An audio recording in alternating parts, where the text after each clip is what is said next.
Ishari Corp, ladies and gentlemen, we are deeply honored to be invited as a strategic partner for this conference. This conference stands as a beacon of innovation and forward thinking, set against the backdrop of a rapidly evolving digital landscape that fundamentally alters how we work, interact, and grow. These systematic shifts brought about by the COVID-19 pandemic really have underscored the indispensable role of HR in navigating these changes, making our gathering here today more critical than ever.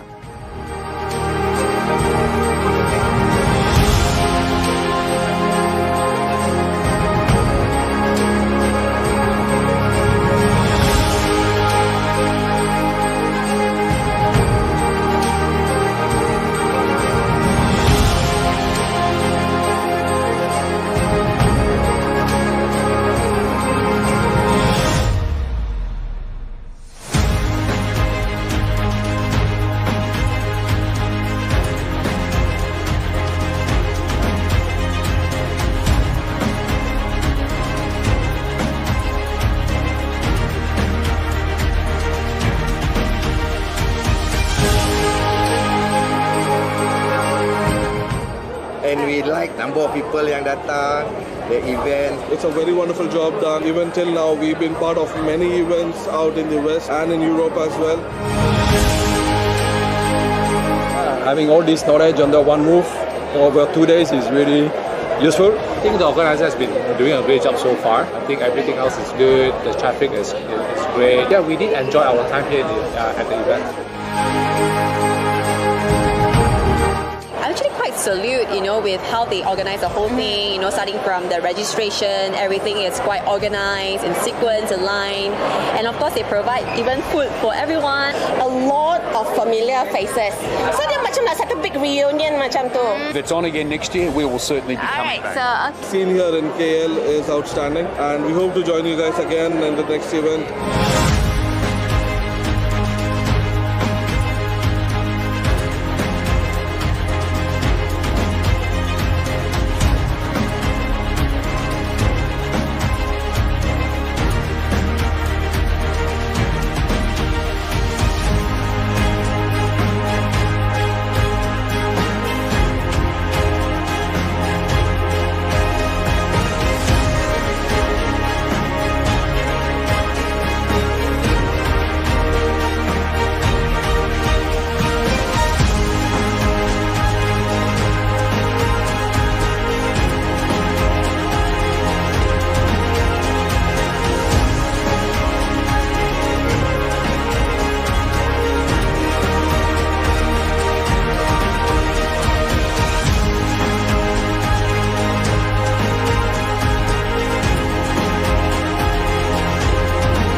In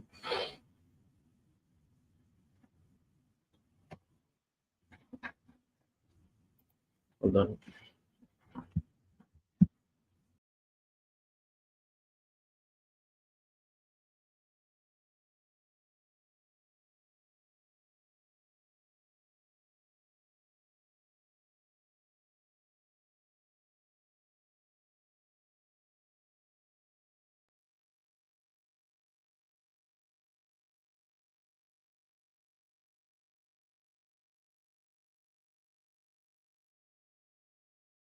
the webinar today on the Employment Law and Industrial Relations Masterclass.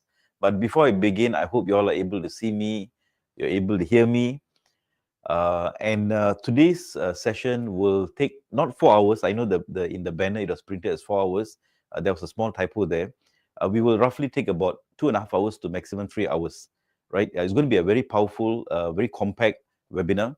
So I would encourage all of you all, if you want to get the best out of this webinar, please do not, put your laptop aside, put your phones aside, and please listen very attentively, very closely, because I'll be sharing a lot of things over the next 2.5 hours to 3 hours. So with regards to questions, I will answer the questions once I'm done with the slide, so that it doesn't interfere with the presentation. So I'll give you a short 5 minutes break, roughly around 10:30 or so, in case if anyone wishes to go to the washroom. But for now, we will start, and we will stop at around 11:30 to 11:45. But if there's more questions, we don't mind extending the session a little bit more, right?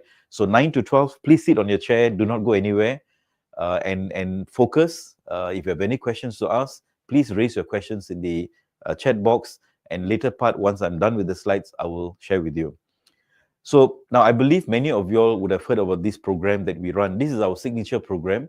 It is called Employment Law and Industrial Relations, or in short form is EANIR Masterclass. So what I'm going to share with you is probably 10% of what you will learn in that 2-day program. It's a very powerful program, very compact program, and I can proudly say that we have trained over 1,000 plus. Actually, it's more. I just can't recall the numbers, but 1,000 plus participants have gone through this 2-day masterclass program. So why do we call it masterclass? It's very unique. I'm sure many of you all would have attended many other similar 2-day program, but rest assured, as you listen to what I'm going to share, you will know that this program is unique compared to many others that is out there. If you don't believe me, listen to the next 2.5 hours or 3 hours, and you will know why. As I said, what we are presenting today, it is 10% of what you will learn in the full entire 2-day class, right? So nevertheless, what I'm going to share today is some of the important points that we have discussed in the 2-day class, because I know many of you who are listening today, you are past students of the program, and this is more like a recap. And I also share with you certain other information that you need to know, right? Okay, so if you have any questions, please raise in the chat box. Now, before I begin, I would like to introduce myself. My name is Arul. Some of you all do know me. I probably know quite a number of you all. So I have been, working for, over 22 years, and I realized, it is time to move out of employment and do what I'm doing today, which is to help other companies, to help you guys, whether it's training, whether it's consulting, whether it's advisory, etc. And honestly speaking, I do enjoy what I'm doing today. Not that the job was boring, but after some time in life, you realize you want something different, you want something more fulfilling, and so on. So if you are tired of your employment, perhaps one of the things that you could do down the road is to be a trainer, is to be a consultant, is to be a speaker, and share your knowledge and help others. So that's a little bit about me. Now, if you need to contact me, you can see my email address and my phone number is at the bottom. If there's any help that you need, please do not hesitate to give me a call or drop me an email. Right? I may not answer your call all the time, but I do reply your WhatsApp or your email messages. Right? So that's a little bit about me. And I would encourage all of you all listening in today, if you're not yet a member of the HR Facebook community, please do join us. There's over 50,000 members in that group. It's a free membership platform. Majority of the members there are HR practitioners like you, business owners. We do have like-minded people out there who is very much in tune or excited about this topic on employment law, IR, business operations, talent management, compliance, which is some of the important things that we discussed.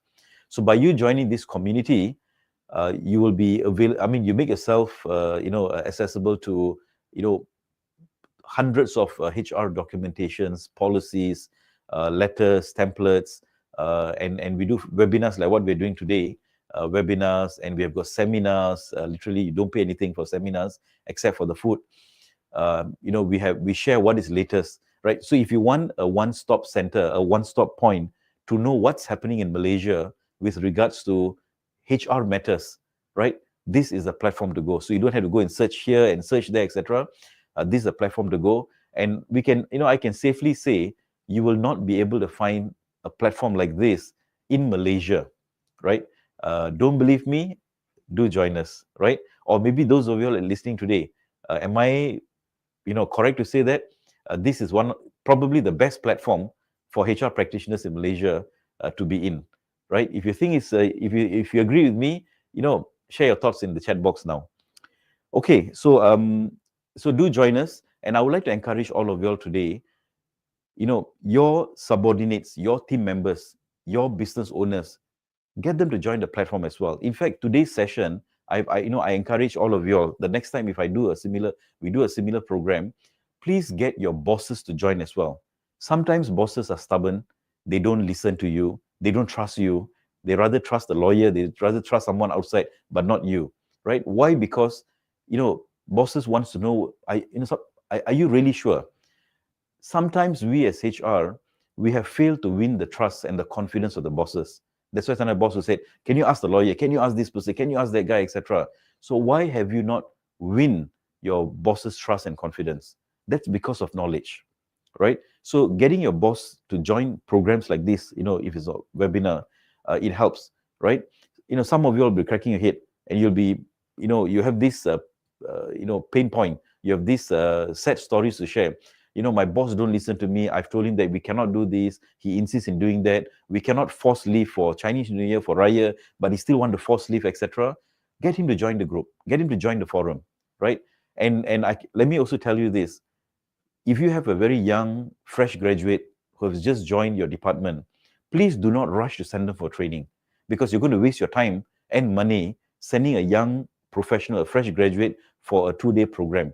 If you send a fresh graduate to this program that we run, trust me, you're wasting your time. You're also wasting my time, because he or she do not have the basic know-how. So one of the best way to train your fresh graduates, right, those who are new to HR, is not to send them for training just yet. Get them to join the Facebook community, and every week, every now and then, ask them, if your fresh graduate is a guy called John, ask John, what is the topic discussed last week?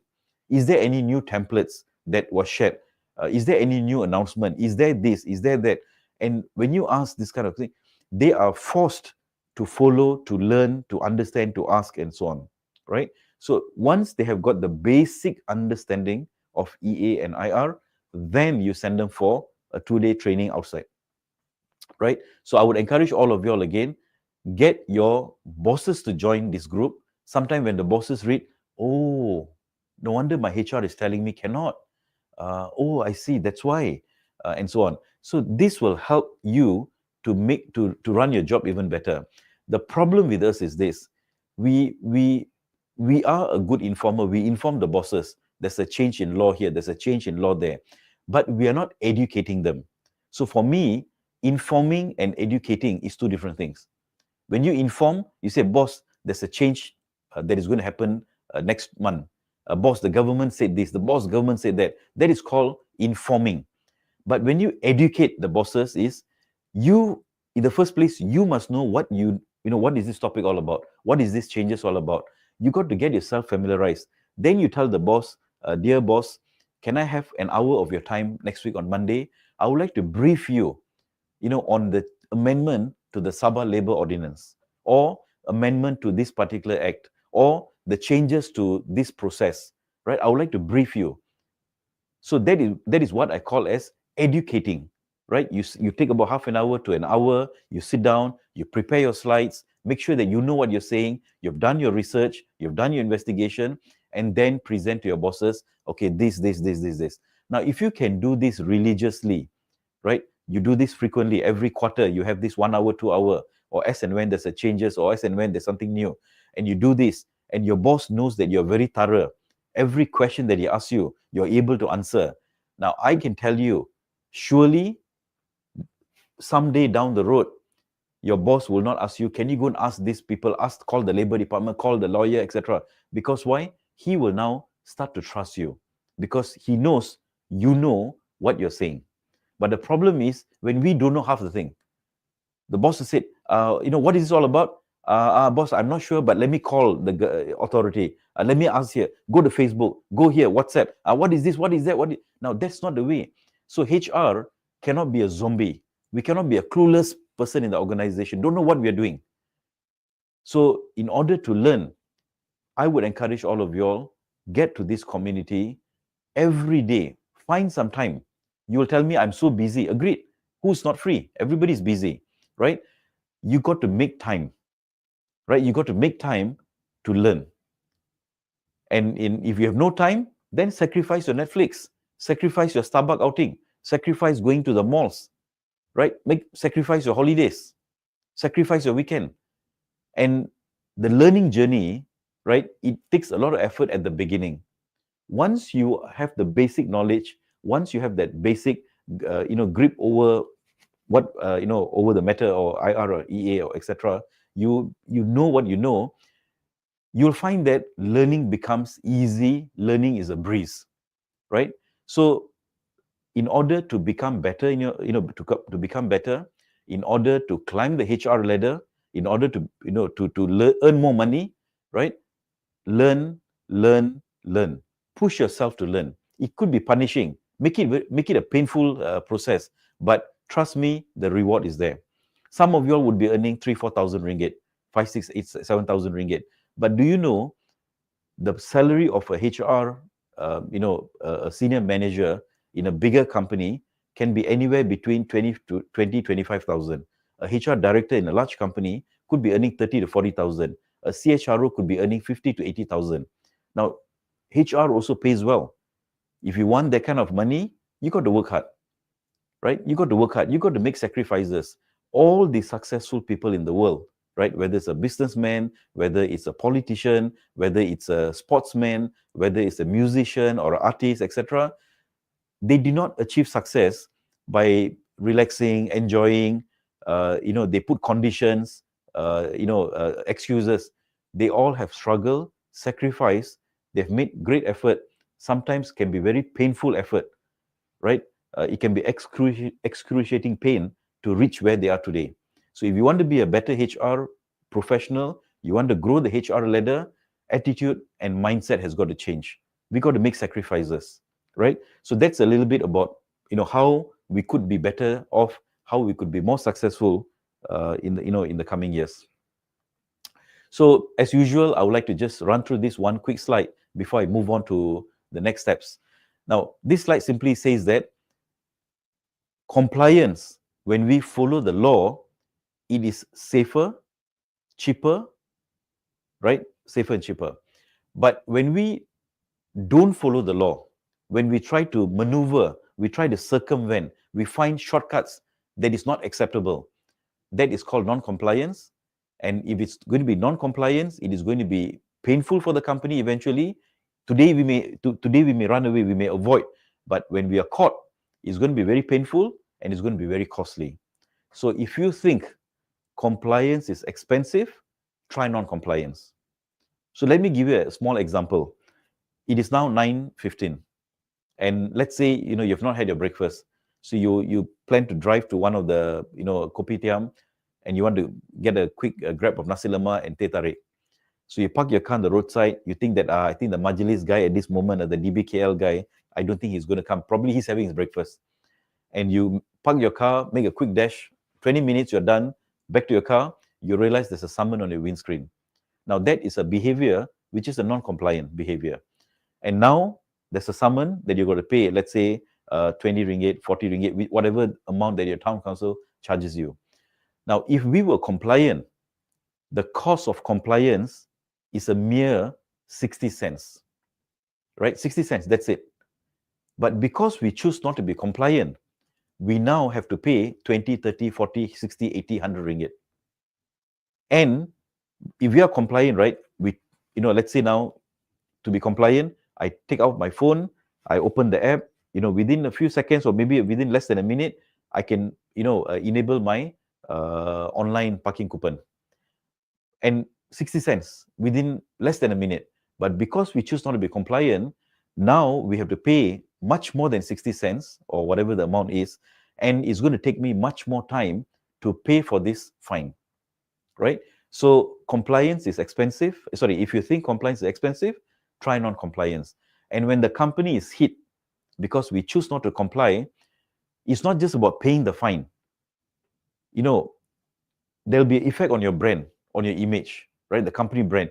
Companies spend a lot of time to brand themselves. You know, we are this, we are that, we believe in ESG, you know, we believe in, transparency, ethics, integrity, people, our assets, etc.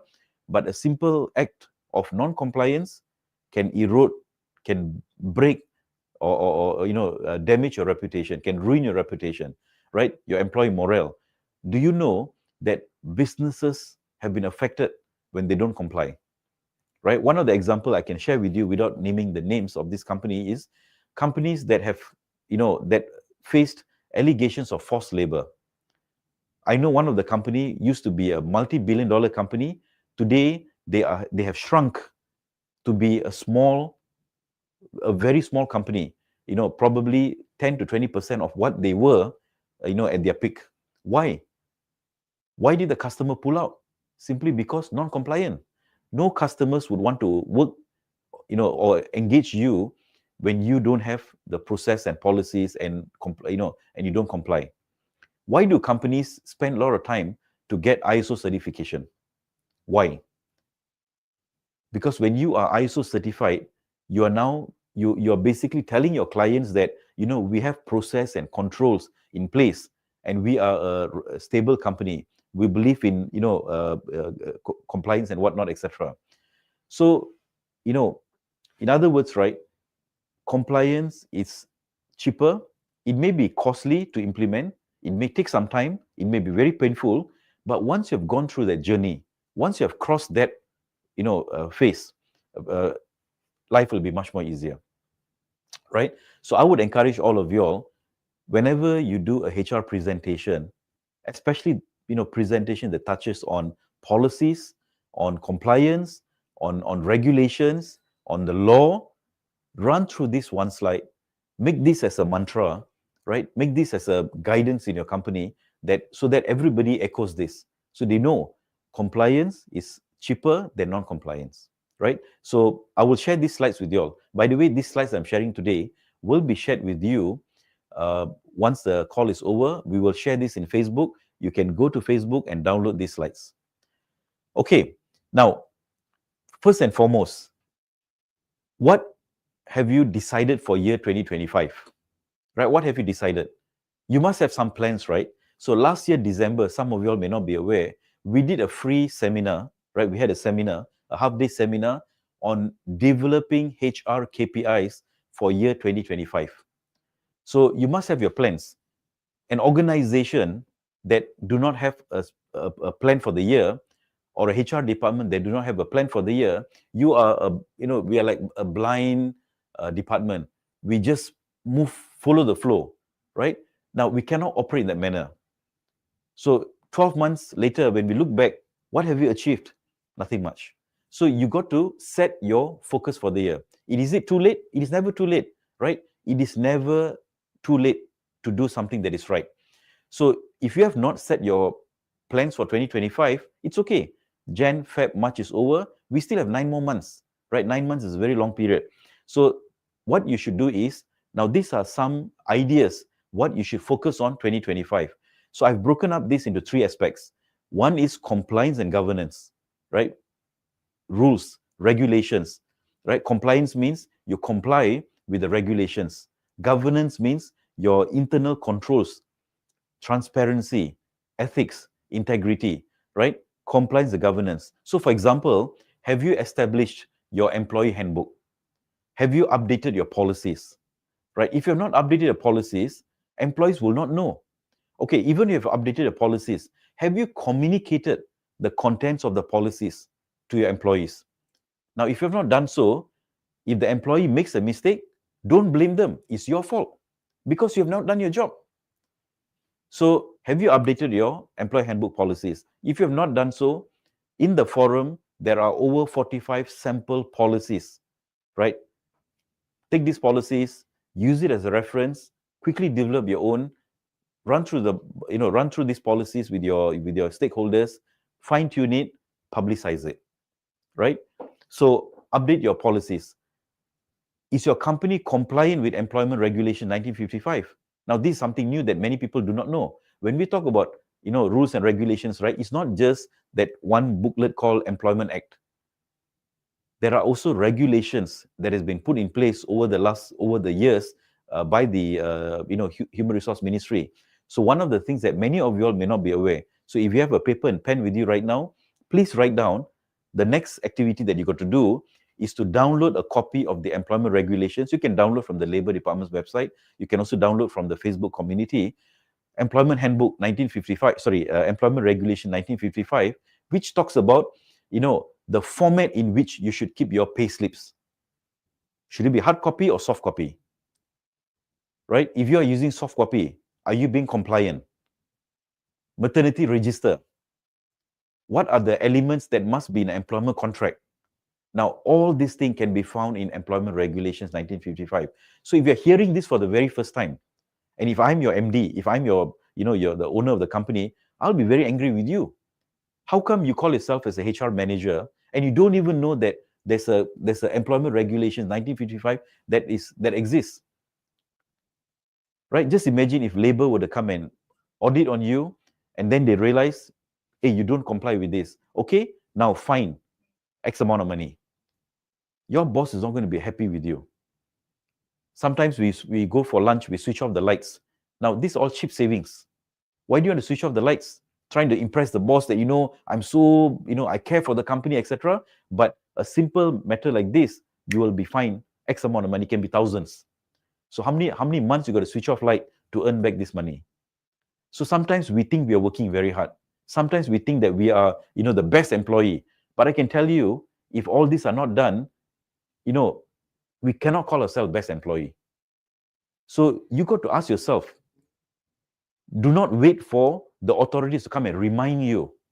So you got to investigate. That is why I encourage all of you all, join the Facebook community, because these are the kind of things that we always, echo, we always, mention. So please download a copy of Employment Regulations 1955. It is still valid, and read it and see whether you're compliant. Right? Have you published your calendar for 2025?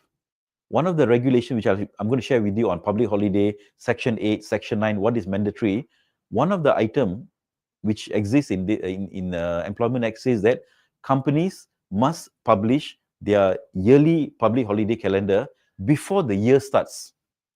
So you should have put a memo out. If you have not done so, you're not compliant. Now, if I run through all these, I can tell you, you probably have 30, 40 items that you're not compliant.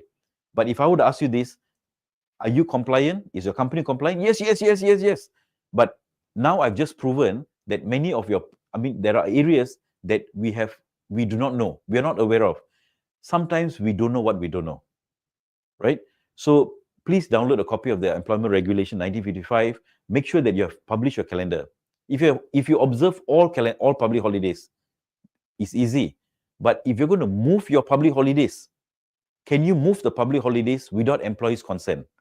Answer is no, because EA says that companies can move public holidays, except for the 5 mandatory ones for Peninsular Malaysia, for example, but you must get the consent of the employee.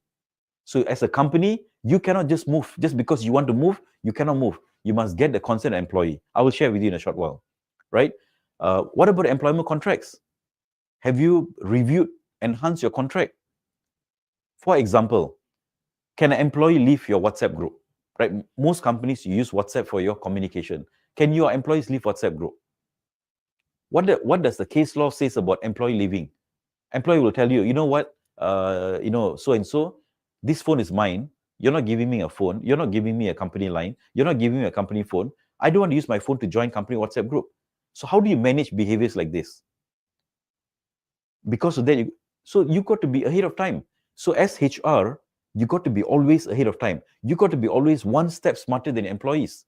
So what I do, and we have shared this sample. So in the Facebook community, in our Facebook group, we have shared a sample of employment contract, one of the provisions that I encourage you to put in is put in a clause called communication in your employment contract. So you mention it clearly. By you accepting this employment or by this contract, you agree to participate in the company's official communication channels, which includes, let's say, WhatsApp or Telegram or whatever the thing is, right? Exiting the group is a misconduct. So put that in. So when they sign, right, they agree to participate. They cannot say no. Just like overtime. If sometimes we mention our employment contract. So please download the copy that I'm referring. All these are there. When we talk about OT, during interview, when you ask the employee, can you do OT? Employee will say, yes sir, 3 bags full. Semua boleh. But when they join, when they report to work, OT, you cannot force. So in the case of Kulit Craft, what does the court say? If this is a condition in the employment contract, they cannot refuse it later. But you don't write the way it should be written. What most companies write is, if you work overtime, you shall be paid at the rate prescribed by Employment Act. If you work. Okay lah, I don't want to work lah. So that is not the right way to write. What and how we should label it is, you should write it much more clearer, saying that this employment, or shall I say, your employment requires you to perform OT from time to time. Failure to perform OT, is a misconduct or whatever, right? So when the employee sign, you read through the contract. The problem with this is technology has spoiled you. You just issued a contract via email. You tell the guy, Adeline, can you please sign the contract? Send it back to me. And he also just signed. Do not take shortcuts when it comes to compliance. What you should be doing is, when you want to hire somebody, you send an email to the person saying that, dear so-and-so, I'm going to email you the contract. I would encourage you to tell them that, can I have a call, can I have a half an hour call with you? I would like to run through the details of the contract, the terms of the contract, the terms of your employment. Run through it. And once, make sure that you tell him that, this is our term, this, etc. So clarify this. If the employee becomes hesitant, why must I agree to participate in your WhatsApp channel? Or why must I agree to do this? Now, the red flag goes up. But what we do, we ignore all this. We want to be easy, technology, etc. E-sign. I'm not saying e-sign is bad. But to me, when it comes to, employment contract is a very sacred document. It's like you getting into a marriage. You are telling the employee, please join us, and you shall retire at 60. If that that employee, if he's 25 years old today, this marriage, this professional marriage, is going to last for the next 35 years. Why can't you spend more time, right, to speak to him, talk to him on the contract, and go through line by line? And once he's clear, and once you know that he's okay, then you sign the contract. So sometimes you will complain, right? We hear these issues. The employee didn't turn up to work. Why did you allow that? Do you have an indemnity clause in a contract? If you sign this contract and you don't turn up. So, do not allow technology to make you lazy, right? Many of us have become lazy because technology. Never mind, just prepare the contract. We just send it over. And you just e-sign, or you sign and email me back. So where is that conversation? We are getting into a long-term marriage here. Where is the conversation? Right? So HR, you got to take your job seriously. Otherwise, it's going to be difficult. If the employee signs the contract, he joins you, and he starts giving you trouble, trust me, you will have white hair like me. So what do you need to do? Take control of things. Take control of your process. Don't become too lazy. Right? Don't follow some of the big companies, we do this, etc. Don't worry about them. Right? So I can tell you this. One of the problem, or shall I say, one of the, the biggest contributor to the issues that we have today is you. Is us. Right? So, are you complying with Employment Act 1955 provisions? For example, right? if your organization, let's say you're on shift work or some service sector, your employee works 12 hours per day, 6 days a week, right? The law says you must have one rest day, right? What is the duration of the rest day? EA says the duration of a rest day has got to be minimum 30 hours, not 24 hours, right? I'm sure many of you all may be hearing this for the first time. So if your rest day, that means, you tell your employees you work 6 days per week and on rotational shift, morning shift, afternoon shift, night shift. Then they come back again, morning, afternoon, night. If you're following this shift pattern, are your employees getting the 30 hours minimum that EA says must be given? So if it's 24 hours, that's not compliant anymore. But we say, yeah, we follow all, right? So get this checked. And so on. What about, putting up posters for sexual harassment? EA says that companies must publish or, put up notices on sexual harassment conspicuously. That means it has got to be in a, positions, at certain areas where it can be seen by all. If you don't put up this notice of awareness, maximum fine 50,000. If you have not done so, it's never too late. Go to the Facebook community. There's 7 or I think about 9 sample posters. Download the poster, put your logo on it, print it, frame it, and put it on the wall. Done deal, right? So these are things that we're going to do. Have you trained employees on code of conduct, right? When employee creates an issue, it is already too late. I know there are many organizations, they make this as an effort. Every year, they run a refresher training, either through a town hall, either through online, or some of you all may have recorded, right? They run through this training. So every year, everybody must participate. 1 hour training on a code of conduct, company policy, prevention of harassment, whatever, etc.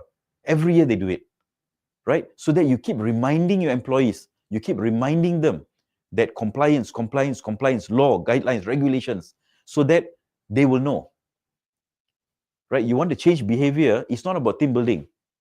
I tell you, many organizations, they are clueless. To change behavior, let's do team building. And, I'm a training provider. So we get calls from companies.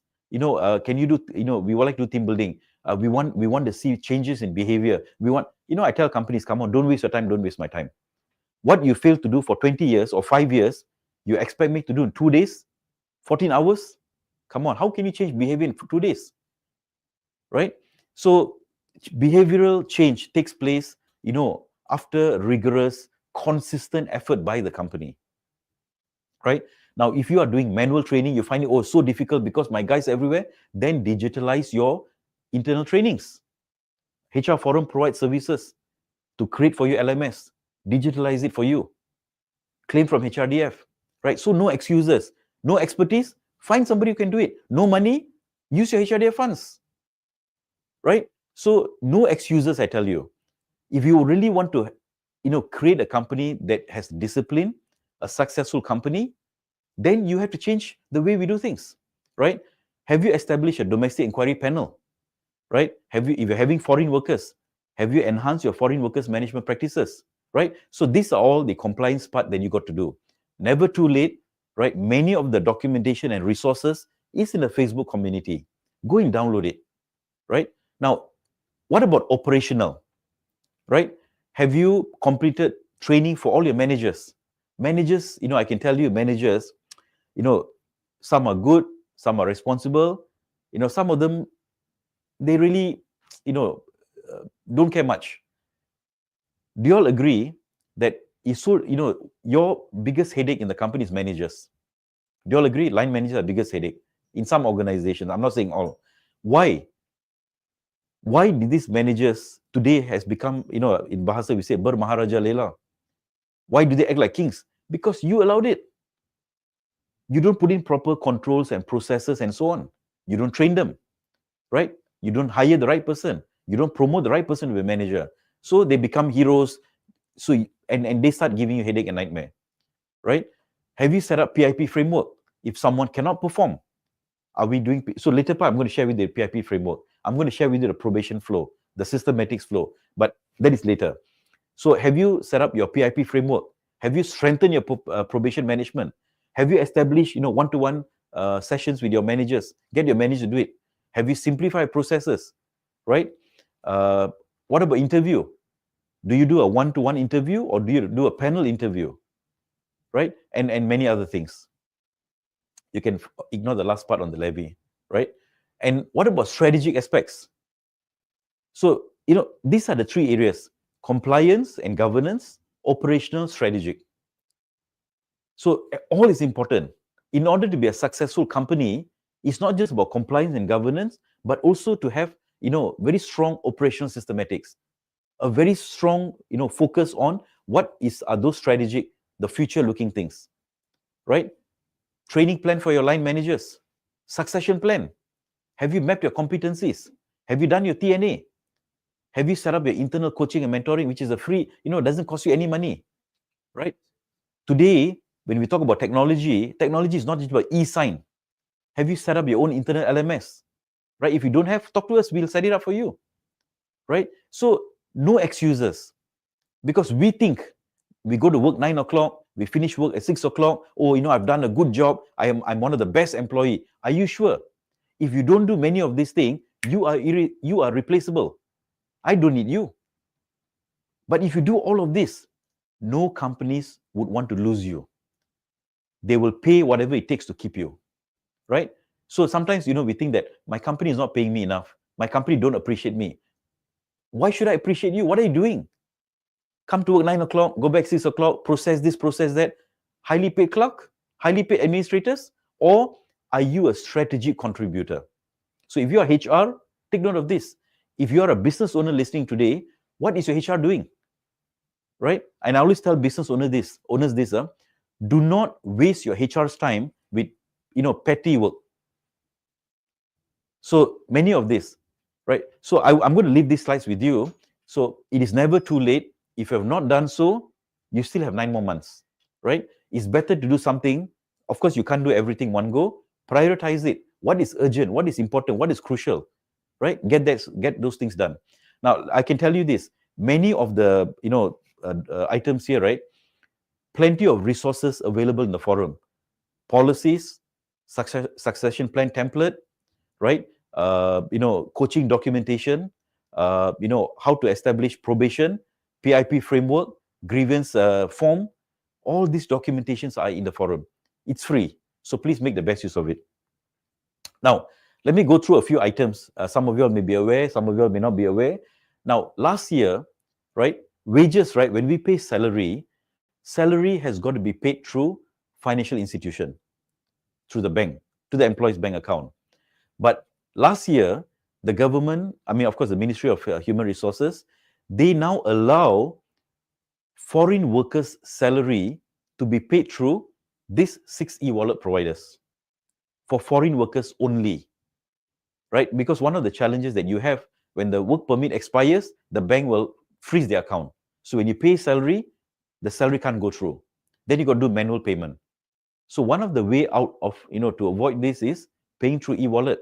So these are the 6 new providers that is approved as, for salary payment, instrumentation of salary payment under Section 25(4), which is, the 6 names that you see there, right? So if you have foreign workers, you want to simplify foreign workers' payroll, and you don't want to have these issues where, when the permit expires, the bank freezes, is to use one of these guys, right? So this was some changes made last year, right? So we got to know this. So by you joining the forum, we share all this, right? So one-stop center to learn, to know what's happening, Facebook group, Malaysia HR Forum.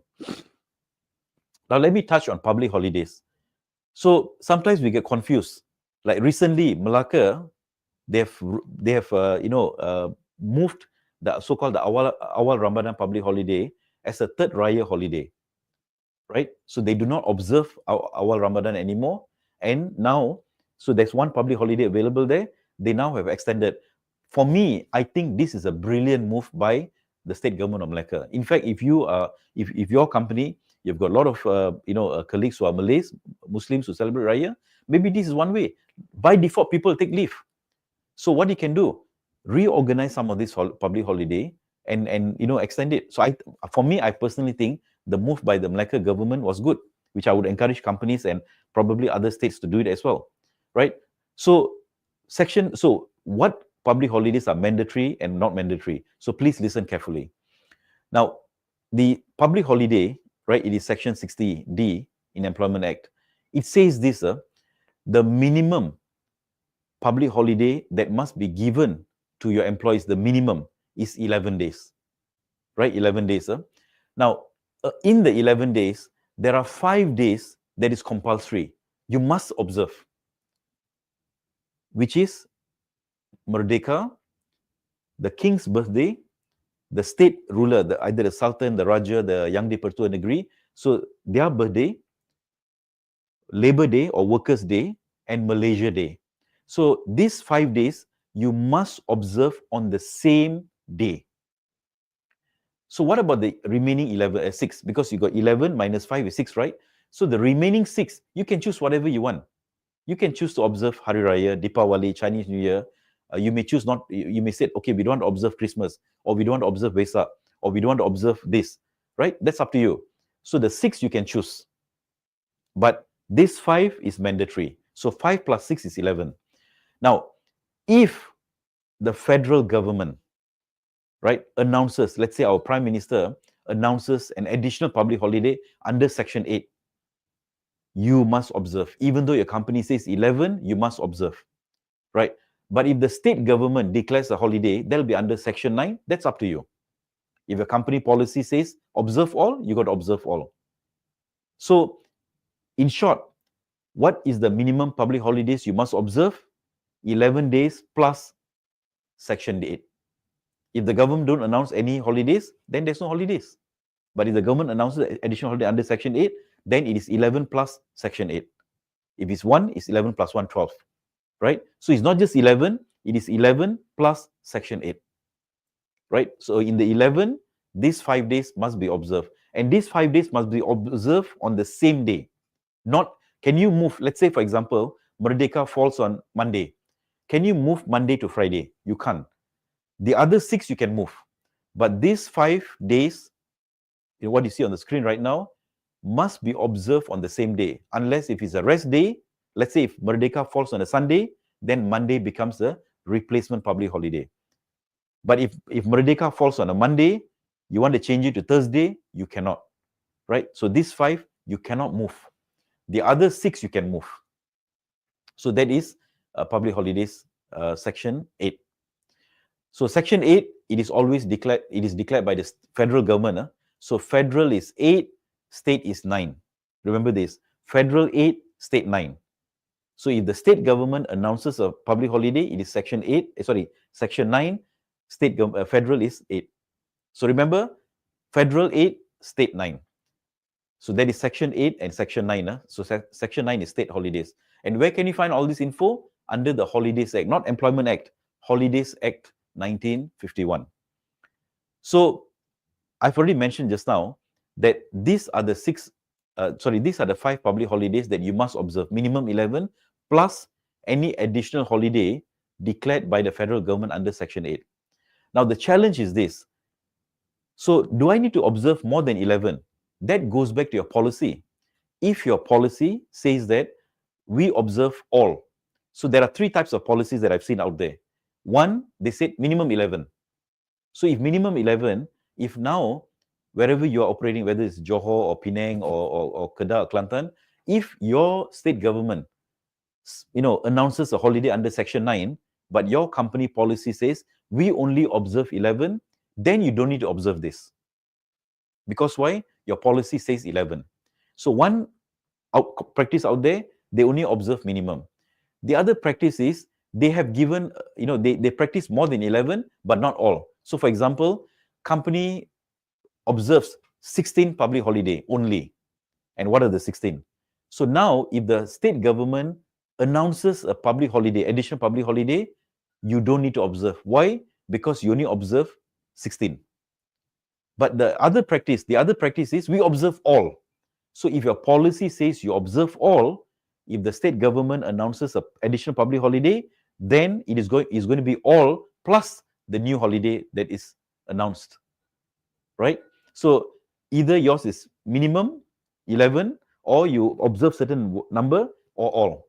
So if your company policy says all, then all lah, right? If your company policy says 11, then it's 11, right? So that is on, how should you manage when these are announced. So I'm going to leave these slides with you, right? I'm going to leave these slides with you. Should you observe 8? Yes, any holidays under Section 8, everybody has got to observe, and that is declared by the federal government. State government will declare under Section 9. So that depends. If, like I said just now, if it's 11, then you don't need to observe the additional holiday. But if a company says we observe about 14, you also don't need to observe. But if a company says all, then you got to observe all. Okay? Now, remember I was saying just now, if you are going to move the public holiday, not the 5 days, the king's birthday, the sultan, the ruler, the Yang di-Pertua's birthday, Labor Day, Hari Malaysia, and Merdeka, right? So these 5 public holiday, you cannot move to any other day. But the remaining 6, right? And whatever holiday declared under Section 8, you can move, right? What does EA say? You can see down there. Can the additional public holiday be substituted with another day? The 5 days, no. You must observe on the same day. But the remaining 6 days, or Section 8, what EA says is, yes, provided this is agreed between the employer and employee. Agreed. These are not my words, taken from EA. Agreed. So can the company just decide on their own move? You cannot. Employee can, if I'm the employee, I'll go to Labor Department, I'll say that, you know what, my company decided to move this particular holiday to another day without informing me. Why? Sometimes I tell companies this, who gave you the right to move without telling the employees? Now, remember this. Sometimes we also hear this. No, company want to change change this, change that. Now, always remember this. When you get into a contractual relationship, company, employee, employee, company. When you get into a contractual relationship, right? There's an employment contract. Both of you all sign. So when both parties sign, right? One of the condition is we observe public holidays 11. So what employee knows is, okay, the company observes this 11 public holiday. Putrajaya, our federal government will share the annual calendar, right? And so they already know that Wesak. Now, if you want to change the date, you are now changing the conditions of this contract. So when you want to modify the contract, the conditions, shouldn't you get the other party to also say yes? That's what this says. When you agree to observe these holidays, you want to change the dates of the observation date, you got to go back to them. Right? Similarly, as an employee now, the contract says my work hours are 9 to 6. Can I change my work hours? I can't. Because why? It is a contractual obligation. If I want to change my work hours, can. If the company agrees. So similarly, if you want to modify, you want to revise certain conditions in your contract, you got to get the employee's consent or agreement. Right? So take this back to your bosses. If you were to do this and without agreement, maximum fine 50,000 ringgit. And what else? If you look at it at the bottom, EA says that the employer, which is you, shall exhibit. Exhibit means you got to mempamerkan conspicuously. What is the meaning of conspicuous? In what do you call this? In the locations where it can be seen easily. Before the commencement of each calendar year. So before 2025 calendar year, not your financial year, calendar year, you are supposed to notify the employee the remaining 6. Why not the 11? Because the 5 you cannot change to any other dates. But the 6 you can change. So you got to, if you want to change, inform your employees, everybody is okay, publish a memo. So if the authorities come and they ask you, where's your public holiday, your public holiday, are you observing all on the date? Where's your note? Don't have, right? So please go back to the Act. All these are provided for in the Act. Okay. So I'm going to leave all this with you. These are some, for your further understanding. 11 days, should you accept, should you observe, you don't have to observe, is it legal, illegal, etc. Okay, I'm going to leave all this with you, a bit technical, but I'm going to leave this all with you, right? Okay, so that is on public holiday, right? Now, one of the things that we also discussed in the class is this: how do laws, our employment regulations, right? How does it come into existence? There's three methods, or there's three channels. The first is, Act of Parliament. Any act, ACTA, Employment Act, Trade Union Act, Industrial Relations Act, anything with the word Act, Minimum Retirement Age Act, anything with the word Act has got to go through Parliament. Any changes, Parliament, right? So that is by the Parliament.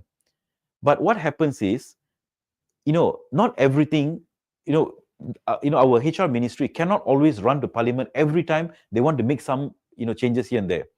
So the Employment Act also gives room to the minister to make certain regulations, right? So remember, I'm sure you all had heard about these regulations: part-time regulations, minimum wage order, employment regulations, limitation of overtime regulations. So all this comes through in the green bubble. The minister makes these regulations and orders, right?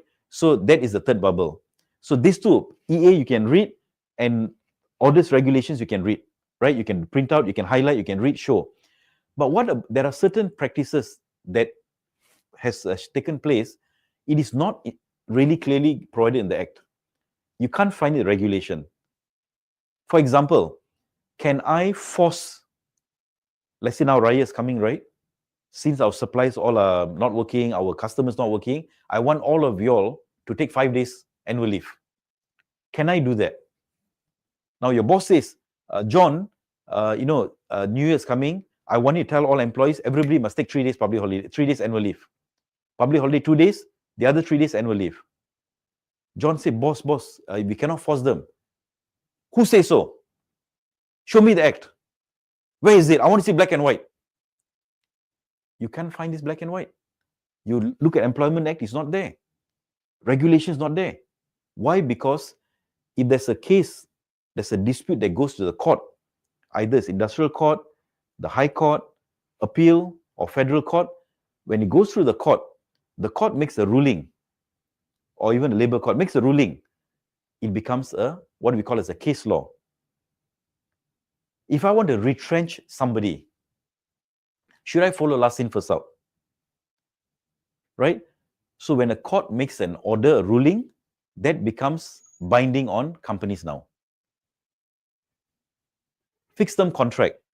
If I were to hire somebody on a fixed term contract, 1 year, 1 year, 1 year, 1 year, would that mean that this employee is now a permanent employee? Yes, no? Or they remain fixed term, right? What does the court say? So that becomes binding on you.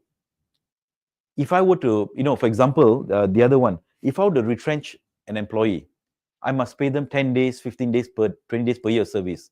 Where can I find this? In the Employment Act book or in the Termination Layoff Regulations. So you must also know where to search. So we cannot be always disturbing here, calling there. Where is this? Where is that? So you got to get yourself familiarized. If you're a new HR practitioner, no problem. I understand you're new. But if you have been in HR for the last 10 years and you still do not know all this, if I'm your boss, I will sack you. That means my HR is incompetent. We are working very hard, but we don't know these basics. So please start learning. Please start doing this, right? So when the boss asks you, you're going to say that, okay, boss, let me share with you the Han Chiang school case. What did the federal court say? So now if I have a probationer, right? I have a probationer, and because it's year end, or maybe because, before Chinese New Year, before Raya, or before a certain period, right? Before your financial cutoff, you're going to give bonus to everybody, or an increment to everybody, including the probationer. So if you give increment to the probationer, you have not confirmed him yet. What is his status now? Is he a confirmed staff? Is he still a probationer?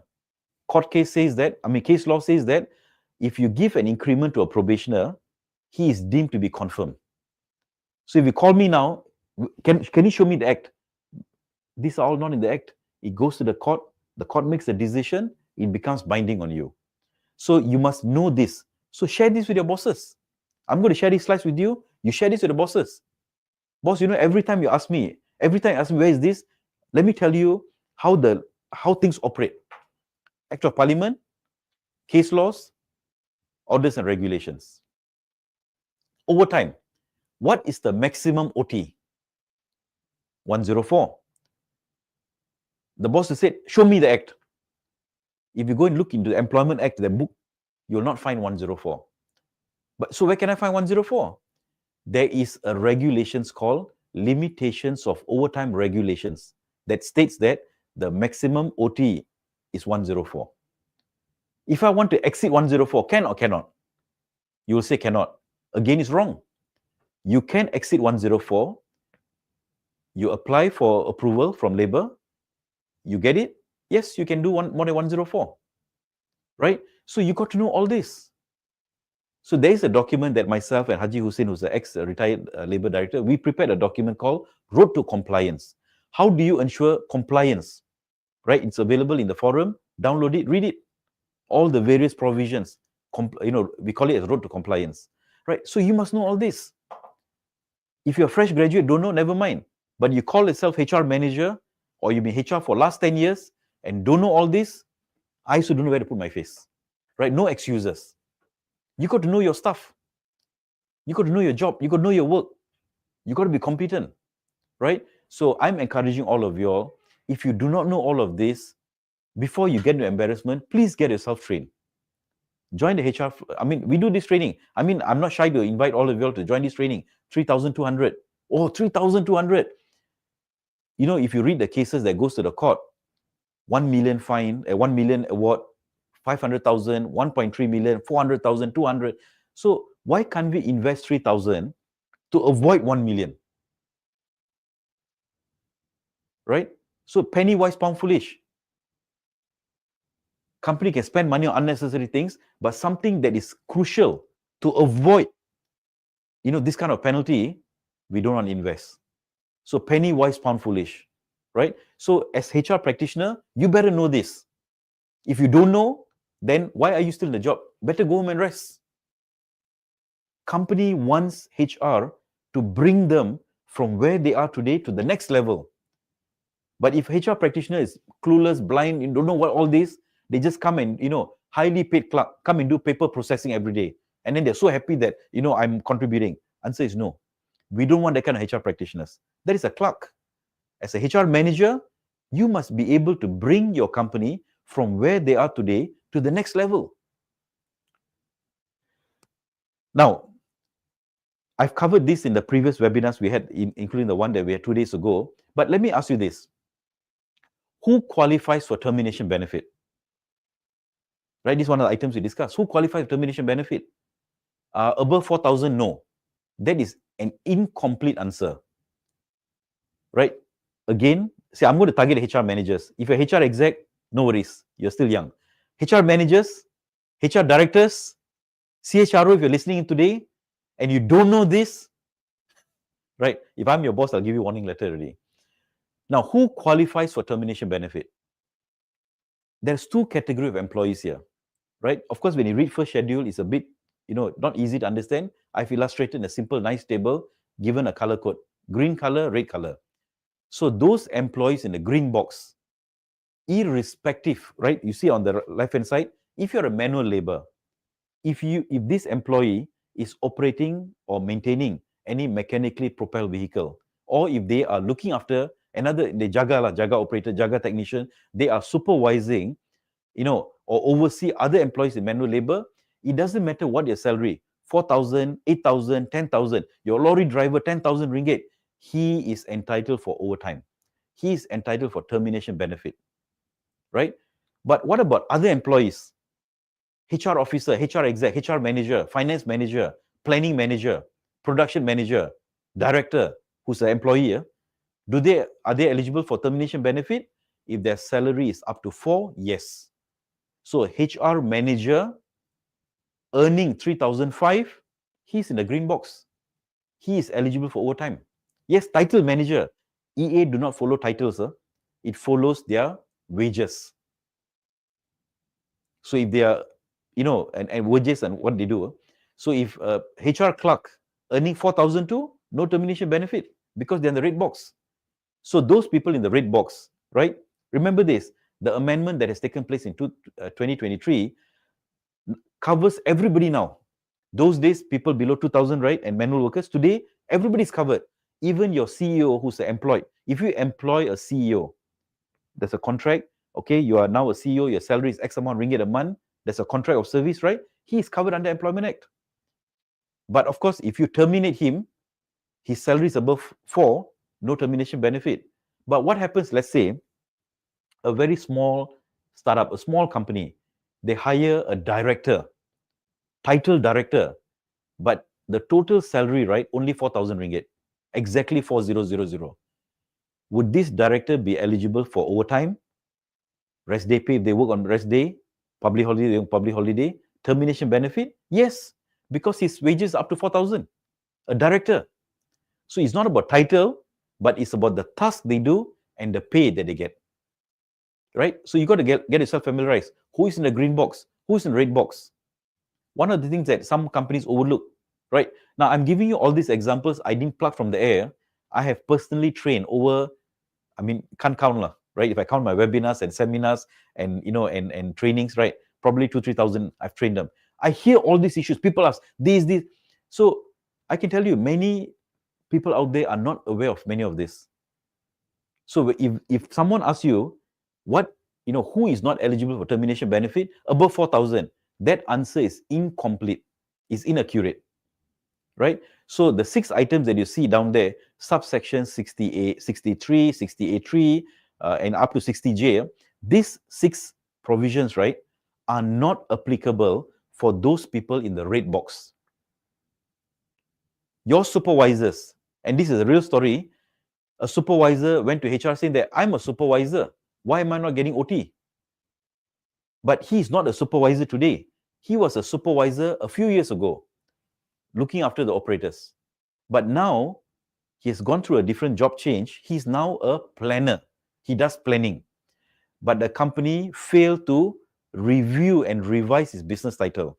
So he has this idea, because the law says that, supervise. I'm a supervisor. So my question to all of you all is this. When was the last time you reviewed the business titles? When? Every 2 years, please review your business title. What is the best way to review a business title? For example, let me know yes or no. Every time you have a customer audit, a client audit, ISO audit, one of the findings that you always have, and you struggle with this issue, job description not updated. Every time audit, before an audit, right? If I were to come and check on you before audit, right? There will be Pesta, Jom Hebo in your company, all running around, getting this policy, that policy, JD done, that. Do you all have this issue? Always struggle with updating JD? Yes, no? Anyone? If no, I will give you an answer. There is a proven method to manage this. No headache, no sweat. Anybody know? All good? No issues? Okay, no issues. I will not share this. I will not share the trick. Okay, so let me move on. Okay, got issues. How do you manage this? Let me give you a bulletproof mechanism. In your performance review every year, right? You create a new column, whether it's a paper-based or system-based, JD for the next 12 months. So every year, by default, you'll be reviewing it. So if a customer come audit, where's the JD? Yes, it is part of our performance review. Every year is updated, reviewed, employee sign acceptance. No issues with JD anymore. So do that also for business title, please. Every year, review the business title. Of course, what HR should do? HR should have the framework, your JD title or policy, whatever.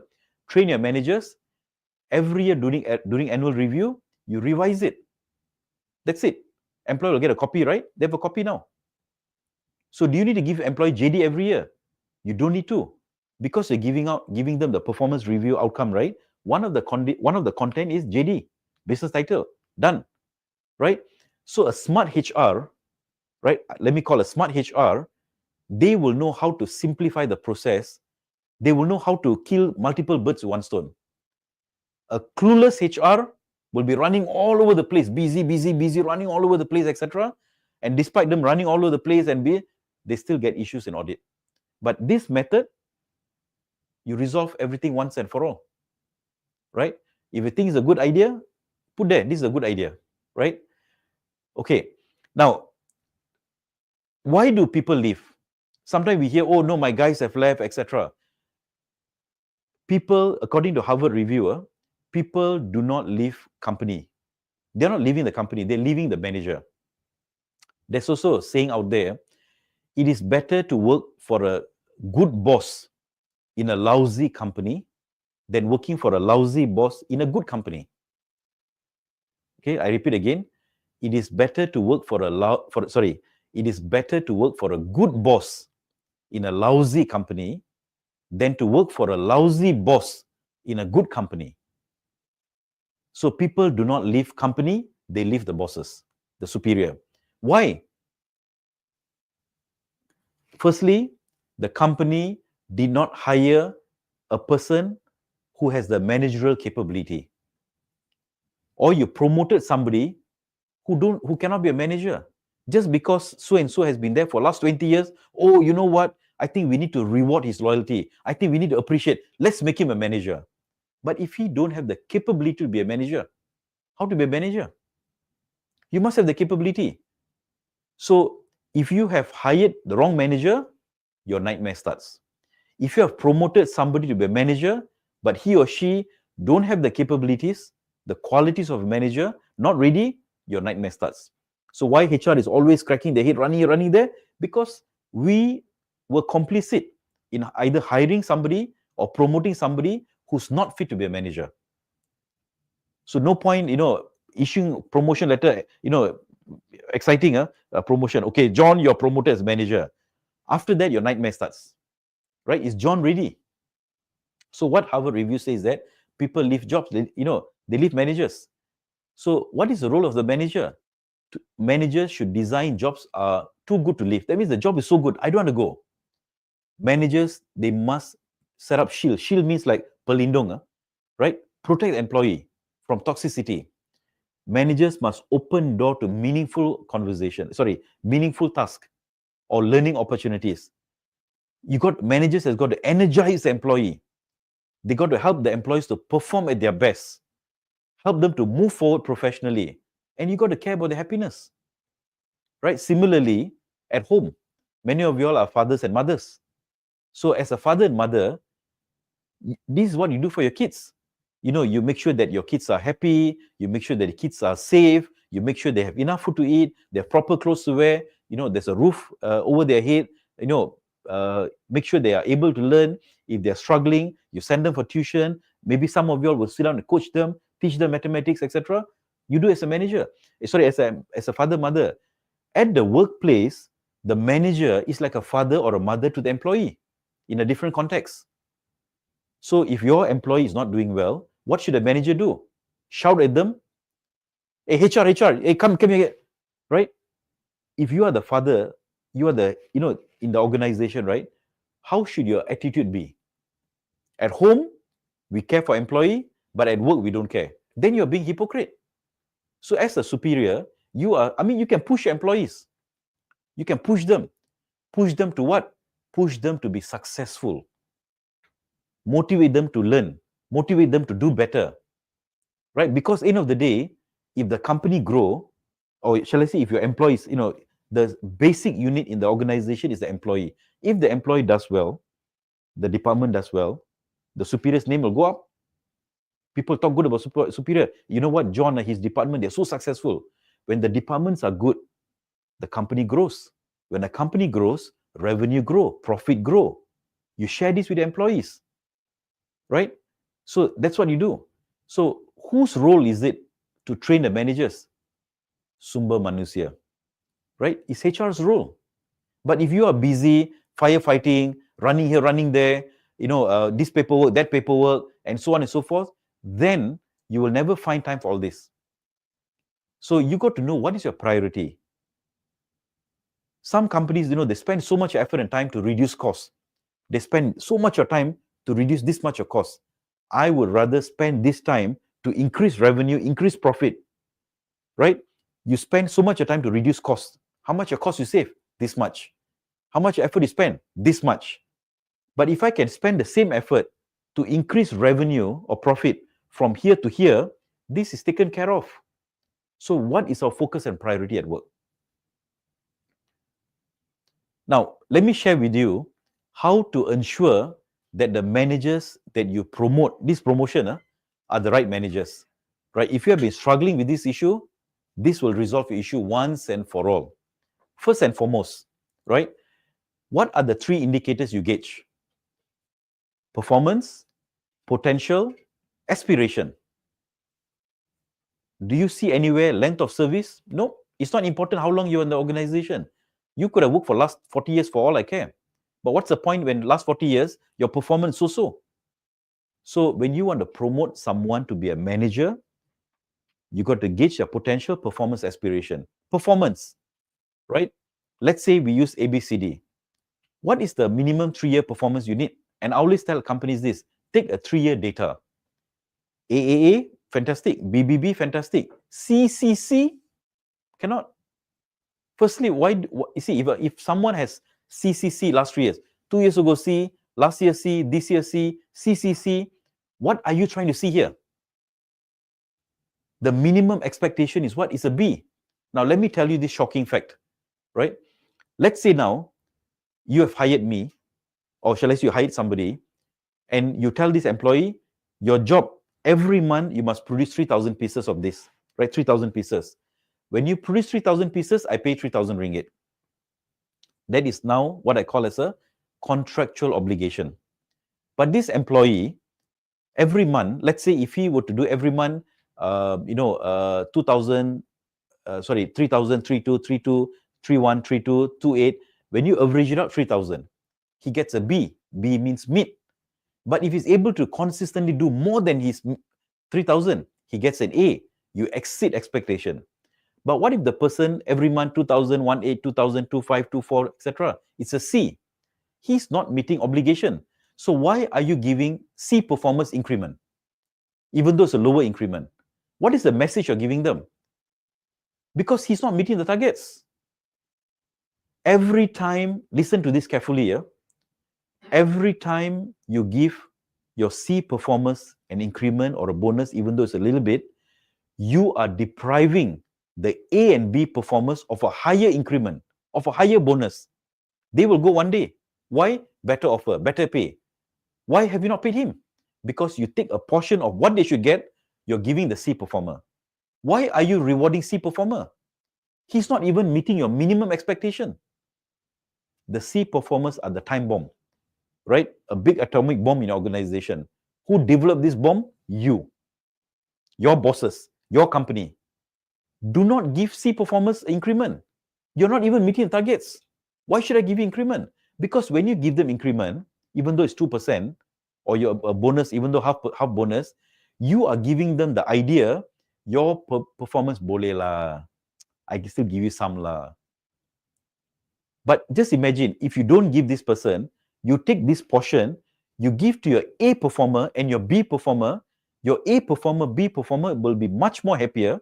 Instead of getting 2 months, they get 2.5 months. They perform even better because they are the one bringing revenue to you. They are the one giving you better profit, not the C performer. So why are you rewarding C performers? I encourage all of y'all, in your performance management policy, C performers 2 years in a row. First year C, okay, never mind. You're new. You need to learn. Second year C, you're not learning. PIP, please. Right? So I tell you, many organizations, including all the big names in Malaysia. Why? Because I've trained some of the guys.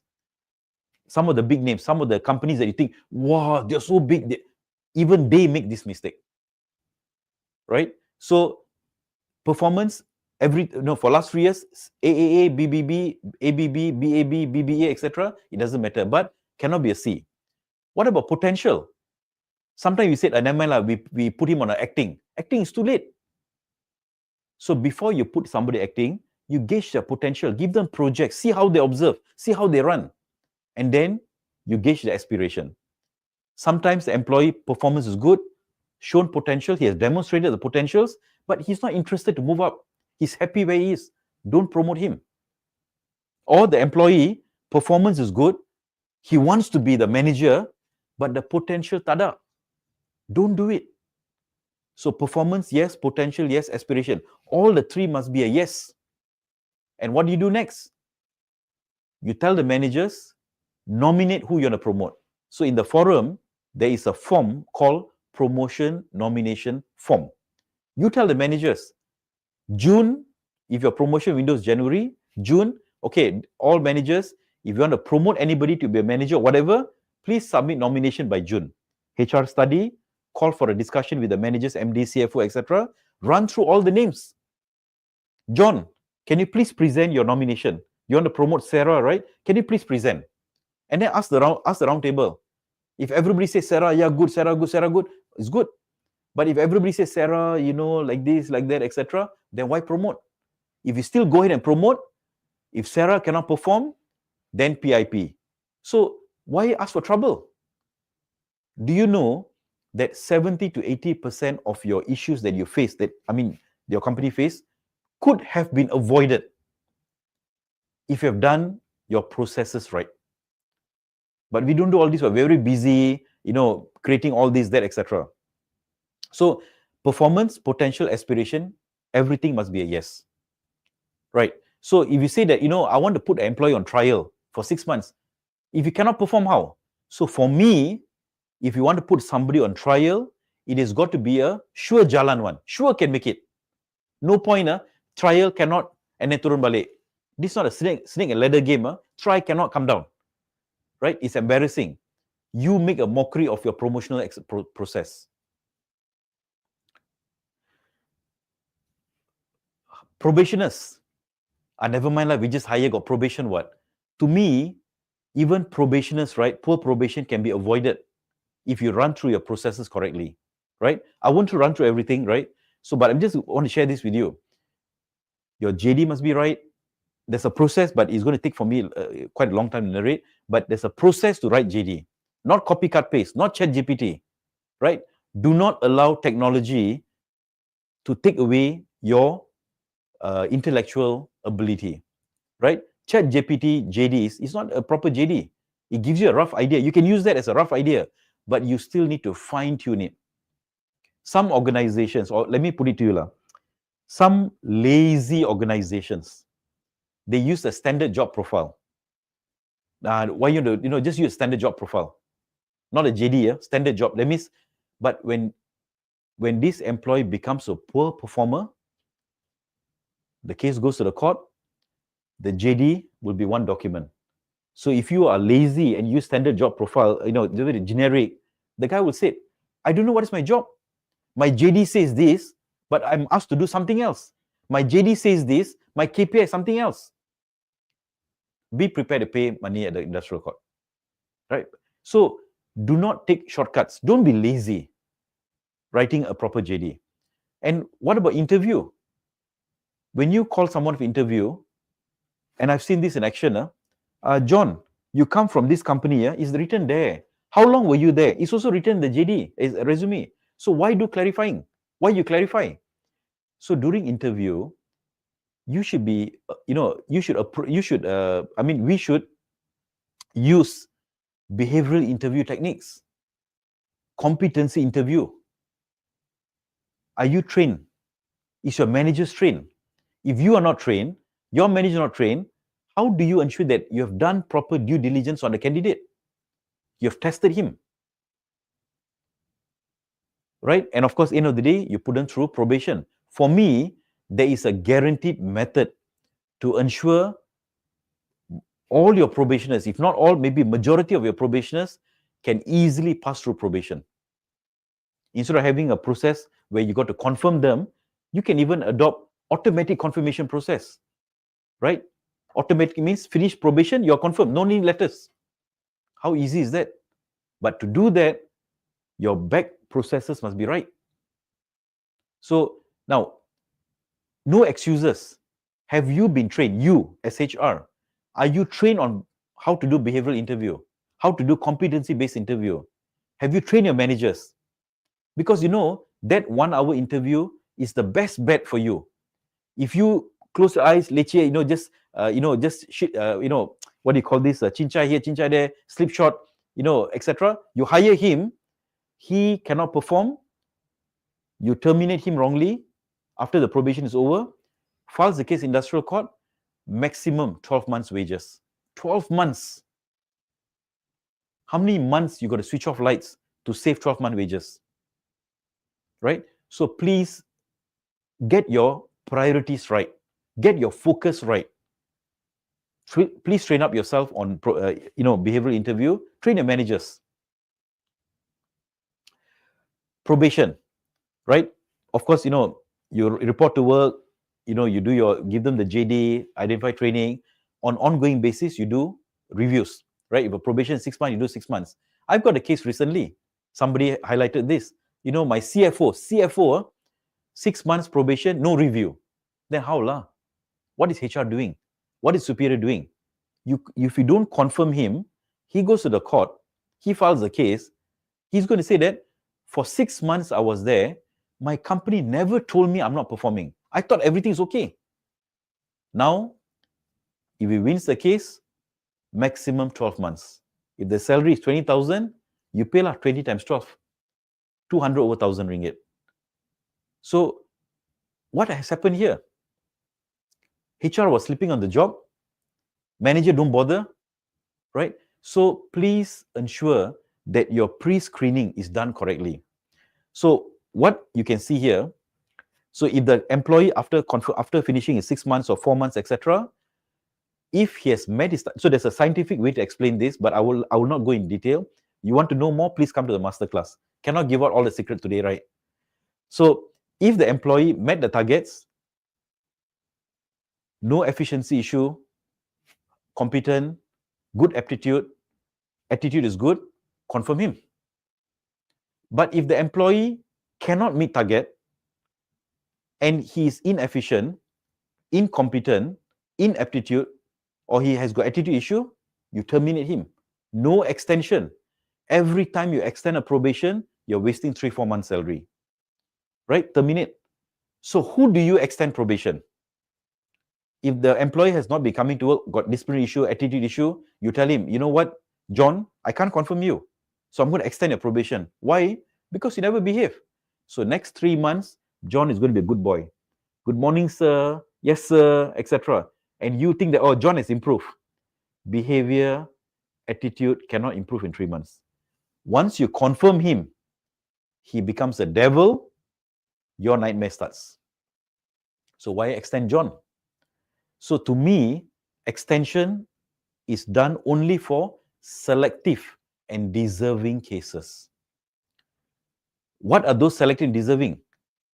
No efficiency issue. That means he's efficient, he's competent, aptitude is good, attitude is good, but cannot meet target. That means what?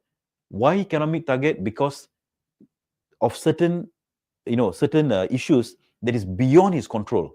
That is what I call as a deserving case. Extend probation. 1 round and that's it, decide. So this is, there's a scientific way to explain, but because of time factor, I won't be able to go through this. Now, sometimes HR, you are pressured, right? Am I right? You are pressured to confirm somebody that you think cannot, is very unsafe, but the manager pressure you. If you go ahead, he cannot perform later, then you got to put through PIP. And if PIP, you remove him, he files the case, he wins the case, 24 months back wages, plus 1 month for every year that he served you. A lot of money. So your probation is a very important process before you confirm them. Right? So, now, selective and deserving cases. And 5 steps to manage probation effectively. Number 1, provide JD. Induction familiarization, smart targets, assign a mentor. Point number 4, conduct periodic assessment. Right? So I will share a form. Right? Later I'll share a form. My form is just 1 page. I like to keep things simple, lean, easy, but effective. Right? Do a bi-weekly review. If it's going to be 3 months probation, I will do either 1 month, 1 month, 1 month, so 3 review, or if it's going to be 6 months, you do 2, 2, 2. If you want to do 1, 1, 1 every month is good. So when end of the 4 months, right? Why do you extend probation? 4 months, 4 assessment, no good, no good, no good, no good. Don't confirm him. You have all the documents there, right? So you must have all these systematics in place. Provide adequate and timely warning, right? Now, I was mentioning just now, I missed this one point. Sometimes you're pressured to confirm somebody who you think is not ready. Or the manager don't want to confirm him, but you as HR feels like he's okay. I think he's done all his job. So how do you manage cases like this? How do you prevent your manager from pressurizing you to confirm somebody who is not ready, or not to confirm somebody who has done all the job, who has ticked the boxes? So I have introduced a form called confirmation form. I can't recall what is the title, confirmation form. So you got to tell your MD, explain this scenario. If I don't confirm him, go to the court, 12 months maximum. If you confirm him and he cannot perform later, 24 months payment, plus 1 month per year of service. So we don't want to make this mistake, boss. Therefore, whenever there is a case that falls into these two scenarios, HR says no, manager says yes. HR says yes, manager says no. I want you to have a review. So you tell the manager, you please fill up this form. We will send it to the MD to review. It's a very comprehensive form. Download it from the Facebook community page. Sorry, Facebook community, right? Now, what is a reasonable probation period? You decide. You will not find the word Probation Employment Act, by the way, yeah? Because why? The law says probationer confirmed staff to enjoy the same rights. So you decide whether it's 3 months or 4 months, etc. But I never encourage long probation. Sometimes companies so proud, no, oh, my probation is 6 months. Remember this, longer probation is more costly for you. If the employee, the first month already struggled, right? Can you terminate him earlier? You can't. You got to wait for the 6 months. Unless there's a major disciplinary issue, right? Theft, you can terminate after your due process. But performance, you got to wait for 6 months. So sometimes company very happy, oh, my probation 6 months. Let me tell you, a company that insists on long probation, I mean, if I were to say you guys are full, you'll say, hey, Arul, you're too bad. But you are wasting money. I would rather state is this, your probation is 3 months. The company may extend. So don't mention 3 to 6. Because when you say 3 to 6, you are giving indication it can be 6 months. Let me tell you this, longer probation, it is more costly for you, right? So a good probation period, 3 months to 4 months. This is my thought process. You don't put PIP on probationer, please. PIP is for confirmed staff. The probationer is already on trial. So probationer is, a new employee, probation. Cannot perform, out you go. A confirmed staff cannot perform, PIP, out you go. So don't get this thing mixed up. But there are a lot of clueless HR practitioners, who thinks that, must put PIP for probationers. You can do. You're wasting time, effort, money. Is it necessary to extend probation? I've already covered. Selective and deserving cases only. Not blindly, everybody you extend. Remember this. You extend probation, 3 months, 10 employees. Let's see, in a year, you've got 10 probationers, you extend 3 months, 30 months salary wasted down the drain. Just imagine this money here, if you can save this money, you give it to your high performers. Every time perform increment, why can't you give more? Or company cannot afford. Are you sure you cannot afford? Or you were never careful with all this, pay here, pay there, pay this, pay that. When it comes to increment, oh, we only got this much. But if all this money you would have saved, you could give your A performer 5-month bonus, B performer 3 months. So just imagine this. This money is there, but you are throwing it down the drain. Right? How do you reward your high performers? One of the idea that you have never thought of. Your high performers, you don't need to micromanage them. You don't need to tell them what to do because they will know what to do. Before there's an issue happen, before you ask them, right, they've resolved it. That is high performance. right? They will not bother you at all. They are able to do exactly what you want, or even better than what you want. Now, they need a lot of love from you. They need support from you. They need that motivation from you. You know what I'll do for A performers? Okay, this year you're A, right? Next year, for you, 5 additional annual leave, right? Only for next year. The following year, we see next year's performance. So reward them. You can't give money, you give something else. A performer, you don't need to worry. B performer, okay, guys, ladies and gentlemen, starting 2026, the company policy is going to be this. All A performers, of course, your performance must be stringent, proper, robust. Not easy KPI, easy achievement, or, if I can rub my manager better, I get A. No. Robust performance, transparent, and so on. So, ladies and gentlemen, starting next year, A performer, annual increment, 5% bonus, 3 months, and additional annual leave for that part for the new year, only for 1 year, 5 days extra. So your A performer will become even more motivated. So tomorrow, if another company want to pinch them, right, want to give them a better offer, the guy will think, why should I go? Because in this company, every year I get extra 5 days, right? Bonus, I get 5 months. Increment, I get 7%. Why should I go? I've got a fantastic boss. So if somebody leaves your company because of push factor, that's your fault. If they leave because of pull factor, I would say act of God. Don't worry about it. But if somebody leaves because of push factor, your fault, your boss's fault, your company fault, right? Okay, so, a couple of case citations, a probationer's efficiency, competency, attitude. You can use this as a basis to determine whether they are fit or not fit. A probationer remains a probationer until you confirm him, right? So if you don't give an increment letter, if you don't give a confirmation letter, he's a probationer, even after 1 month. But if you give him an increment, he's a probationer, case law says that he's deemed to be confirmed. Or he becomes eligible to benefits that is only given to confirmed staff, then he is deemed to be confirmed. So be careful, be careful. A probationer enjoys the same right as a permanent staff, right? Except that he don't have the security of tenure because he's on probation. So, sometimes you wonder, probationer, why I cannot have the flexibility to terminate them? Because the law says they enjoy the same rights. In fact, if you open up Employment Act, you will never find the word probationer. If you can find, I'll buy you lunch at Hilton. You will never find the word probation and Employment Act. So why? Because this is my thought process. An employee who's hired, right?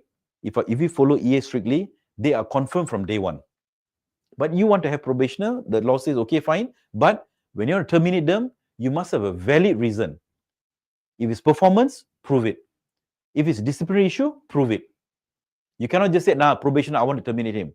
Right? Many companies lost cases in court, paying 12 months max. So this is the probation review form. Unfortunately, it's very small. But, like I said, I'm smarter than many of you all. When I do things, I do it simple. So this form acts as a form to review, also acts as a reminder form. I don't issue another letter, right? Performance is not a misconduct. So don't go and issue show cause letter, do a DI for performance issue, right? Performance is not a misconduct. So in this form, whether it's a first review, what is the review, meet or don't meet, need to be, then of course, reminder 1, reminder 2, reminder 3, employee sign, you sign, etc. Done. Of course, you attach all the evidences. Finish, personal file. Second month, another form, personal file. Third month, another form. So after 4 months, you have enough data point. Cannot. I've already won, terminate you. That's it. So why extend? Right? You're wasting money. If you're going to waste money, please join the masterclass. You can, spend 3,000, save 100,000. Right? You want a copy of this form? Facebook community. Later, I'll share with you a QR code. Okay. So, yeah. So, in the policy, in the forum, you can download all of these documents as well. So, there's a QR code. Unfortunately, I didn't put a link to individual forms. In Facebook, You go to the search button. There's a search button. You search. You type in probation confirmation form. It'll appear. Download it, right? Or performance improvement policy. There's also a policy review form, final letter, demote, sample letter after demote, right? So all these are available in the forum. Okay. Yep. So I'm going to give you a 5 minutes break, right? There's more to come after this. So don't go. Go to washroom, but please come back. So we take a 5 minutes break. We will start back at 10:45. Thank you.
Okay, welcome back.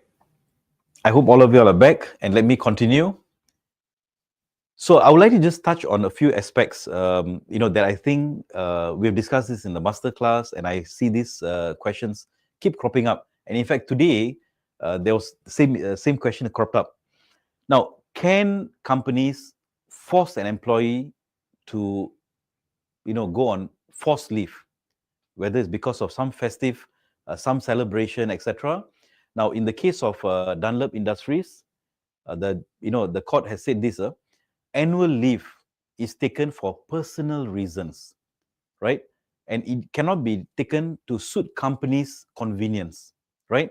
So this is a case where the judge Harun Hashim, he made this ruling, and this becomes a case law. Remember the three bubbles, the middle one, case law. This is one of them. And in the case of Continental Tire, the employees were forced to take annual leave for a plant shutdown, right? It's 2 days, which the court says is not allowed. So the company had to pay back, right, the 2 days to the employee. So these are the two cases which you can show your boss that, boss, the industrial court had said that company cannot force employee to apply annual leave. I mean, use annual leave or force annual leave, not allowed, right? And I think some of you all would be aware, even the ministry has launched, shared a circular that says that cannot force annual leave, right? So answer is you cannot force. So now remember this. Some of you all, you may be shocked to hear this. We roughly work about 220 days a year, right? Roughly. And I can tell you, are you sure all employees are working 8 hours a day diligently? No gossips, no nonsense here, there, etc. 8 hours? No. The effective hours is about 4 to 5, if you're lucky, right? But never mind. Let's say 1 hour is wasted every day, right? 7 hours they work, 1 hour gossiping here, there, etc. 220 days, 1 hour is equal to 220 hours. If you divide into number of days, it's 25 days plus plus. So these 25 days plus plus, we don't care, we don't bother, etc. But we are so worried about 2 days, extra days. We are worried about the 2 days, but the 25 days, we just let it go down the drain. So where is our focus and priority as a company? I would rather tell employees, public holiday, go and enjoy yourself. But work, you work. So HR, this is your job to learn all this, to set this up, to explain to your bosses, convince your bosses. Let's not worry about plant shutdown. We just give them the leave. I would say, it's okay, never mind. All of you are celebrating, go on leave. We shut down the company. But every other day, work. The other common issues we hear is transfer. Can we, compel an employee to transfer? What if the employee refuses to transfer? What if in the employment contract, I forgot to write, we forgot to add in a transfer clause? So this is a simple table. Now, if in the letter there's no transfer clause, it is still an implied term. If the employee refuses to be transferred, is it called insubordination? Yes, because it's an implied. If let's say they still refuse to transfer, should you pay a notice period? Yes. Termination benefit? Yes, because you don't have the transfer clause. But if you have a transfer clause, then it becomes expressed. If they still don't perform, it's still insubordination. But here, if you terminate them, no notice period, no termination benefit, right? You may want to get further clarity, or maybe you'd get guidance from the authorities as well. These are all from, compilation of cases. Now, one of the challenge that you have today in your organization is managing people. Am I right? Now, let me tell you this. Why is this?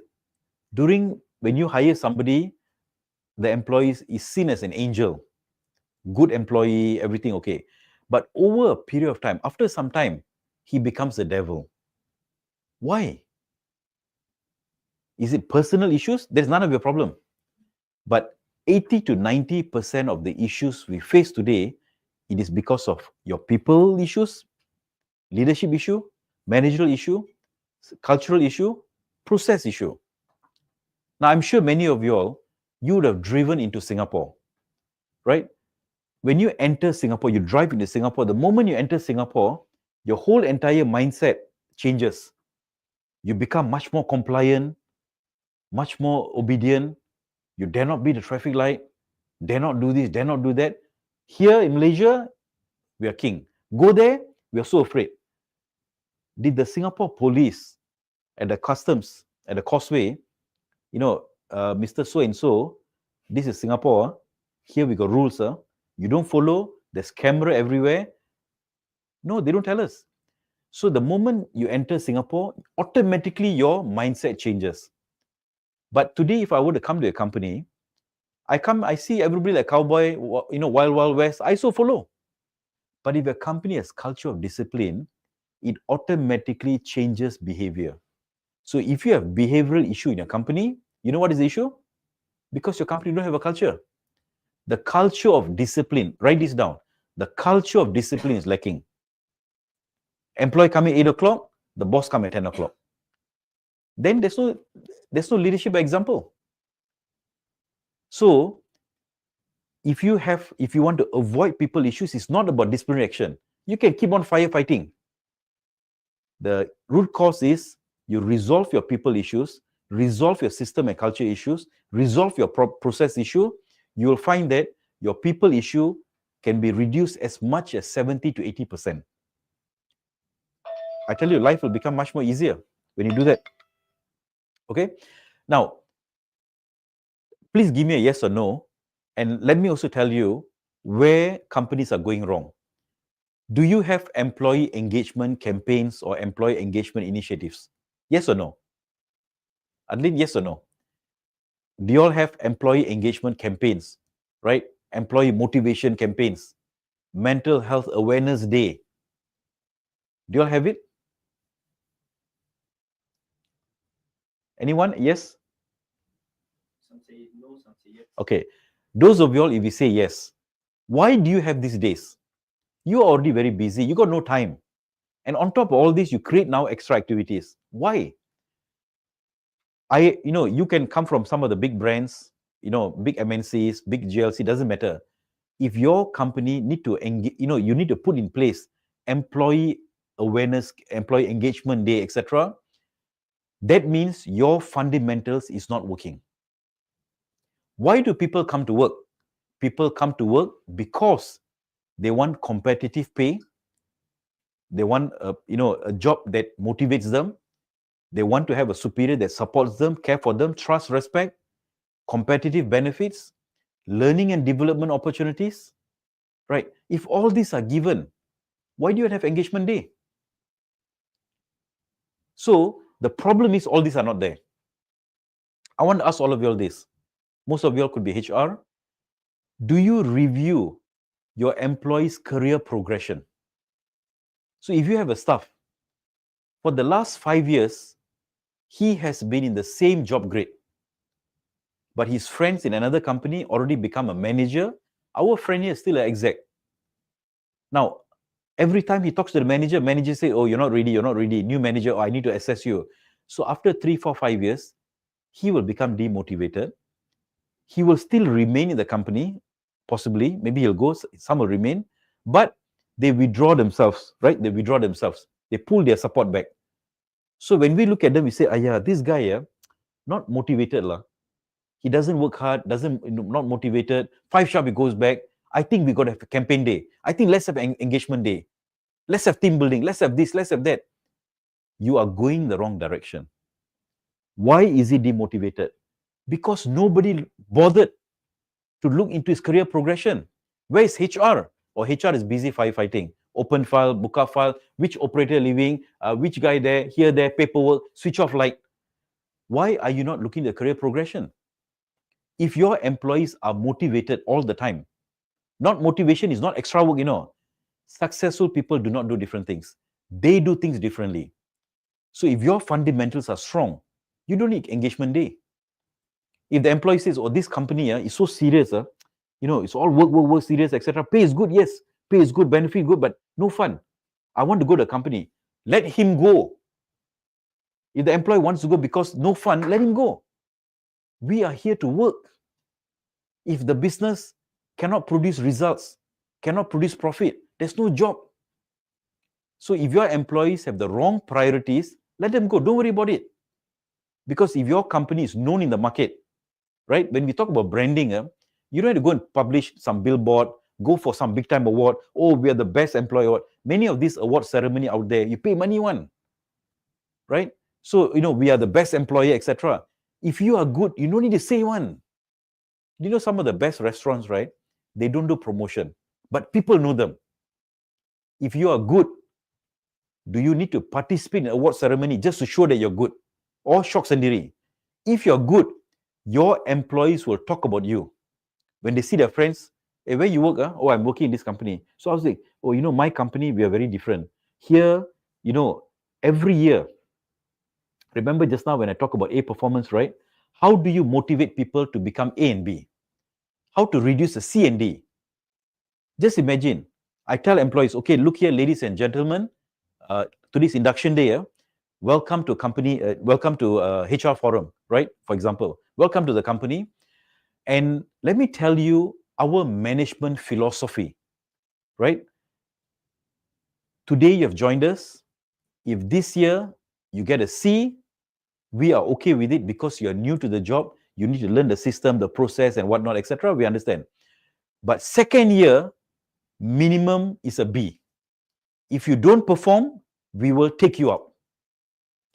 A performers, you will get higher bonus, you will get higher increment, you will get 5 days additional annual leave above what is given in the contract. Every year, if you're an A performer, the company will allocate 5,000 ringgit from the HRDF levy for you to choose what program you want to do, you go. 5,000 given to you, if you're an A performer. So now your employees will say that, wow, you know what? I want to be an A performer because I want to enjoy all of this. I want to have, company give me 5,000 ringgit, to go and do what training I want. I don't need to beg for training. Boss, please send me, no need. A performer, automatically 5,000 given to you. B performer, 3,000. A performer, 5 days annual leave. B performer, 3 days annual leave. A performer, when you are on MC, no need MC. Save your MC money.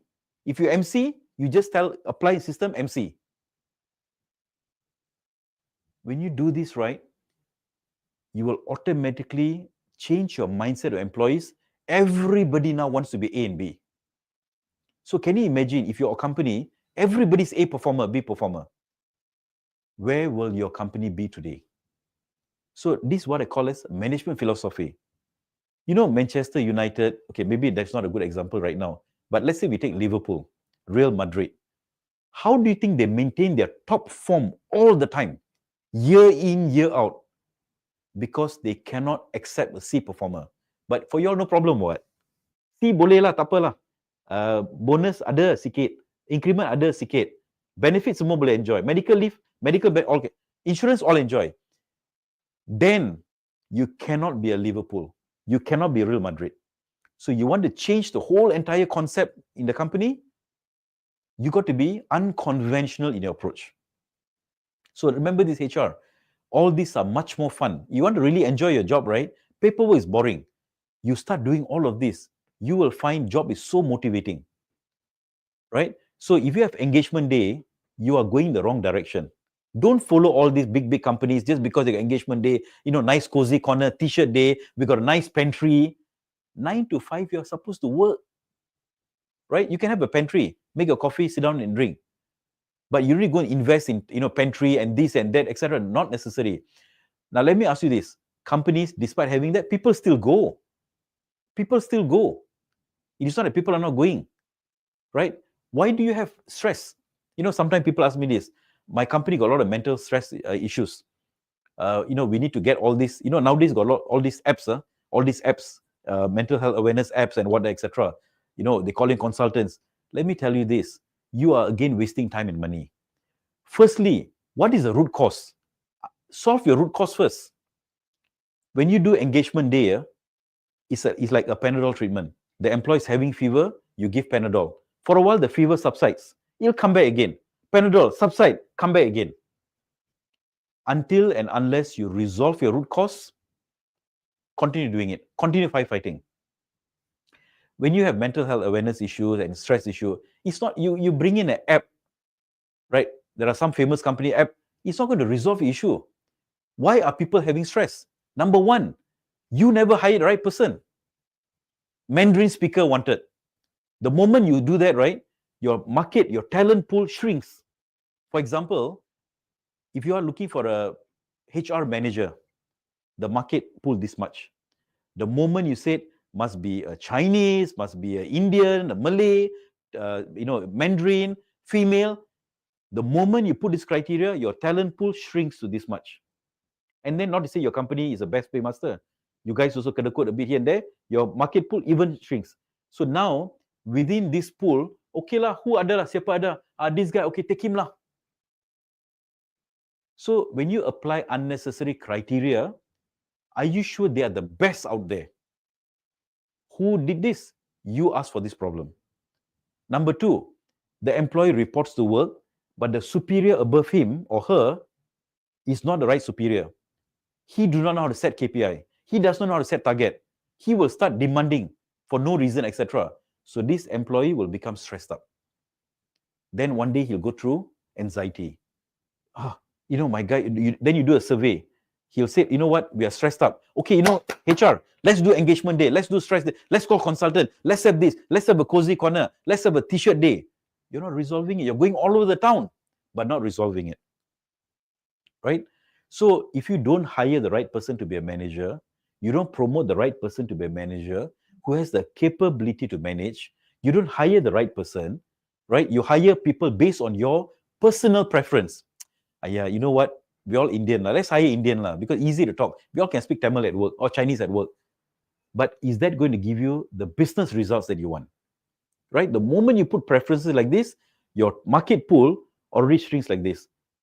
First of all, your company, not to say the big time company, right? If you are, you're some of the big brands, people run to you. You are nobody in the market. People don't even know you. And then you put all these criteria, you'll get, right? You want a good HR manager, people like me. But when you put a criteria Chinese, I wouldn't qualify. I can turn your business around. I can come and do all of this and make your company even more successful. But the moment you said Mandarin speaker, Arul is out.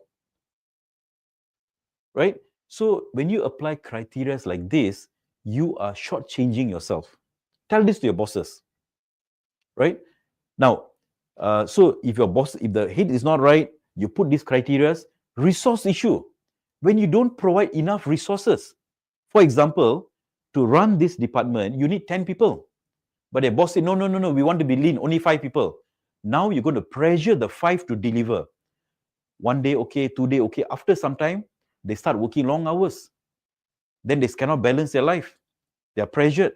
They don't exercise. They don't eat well.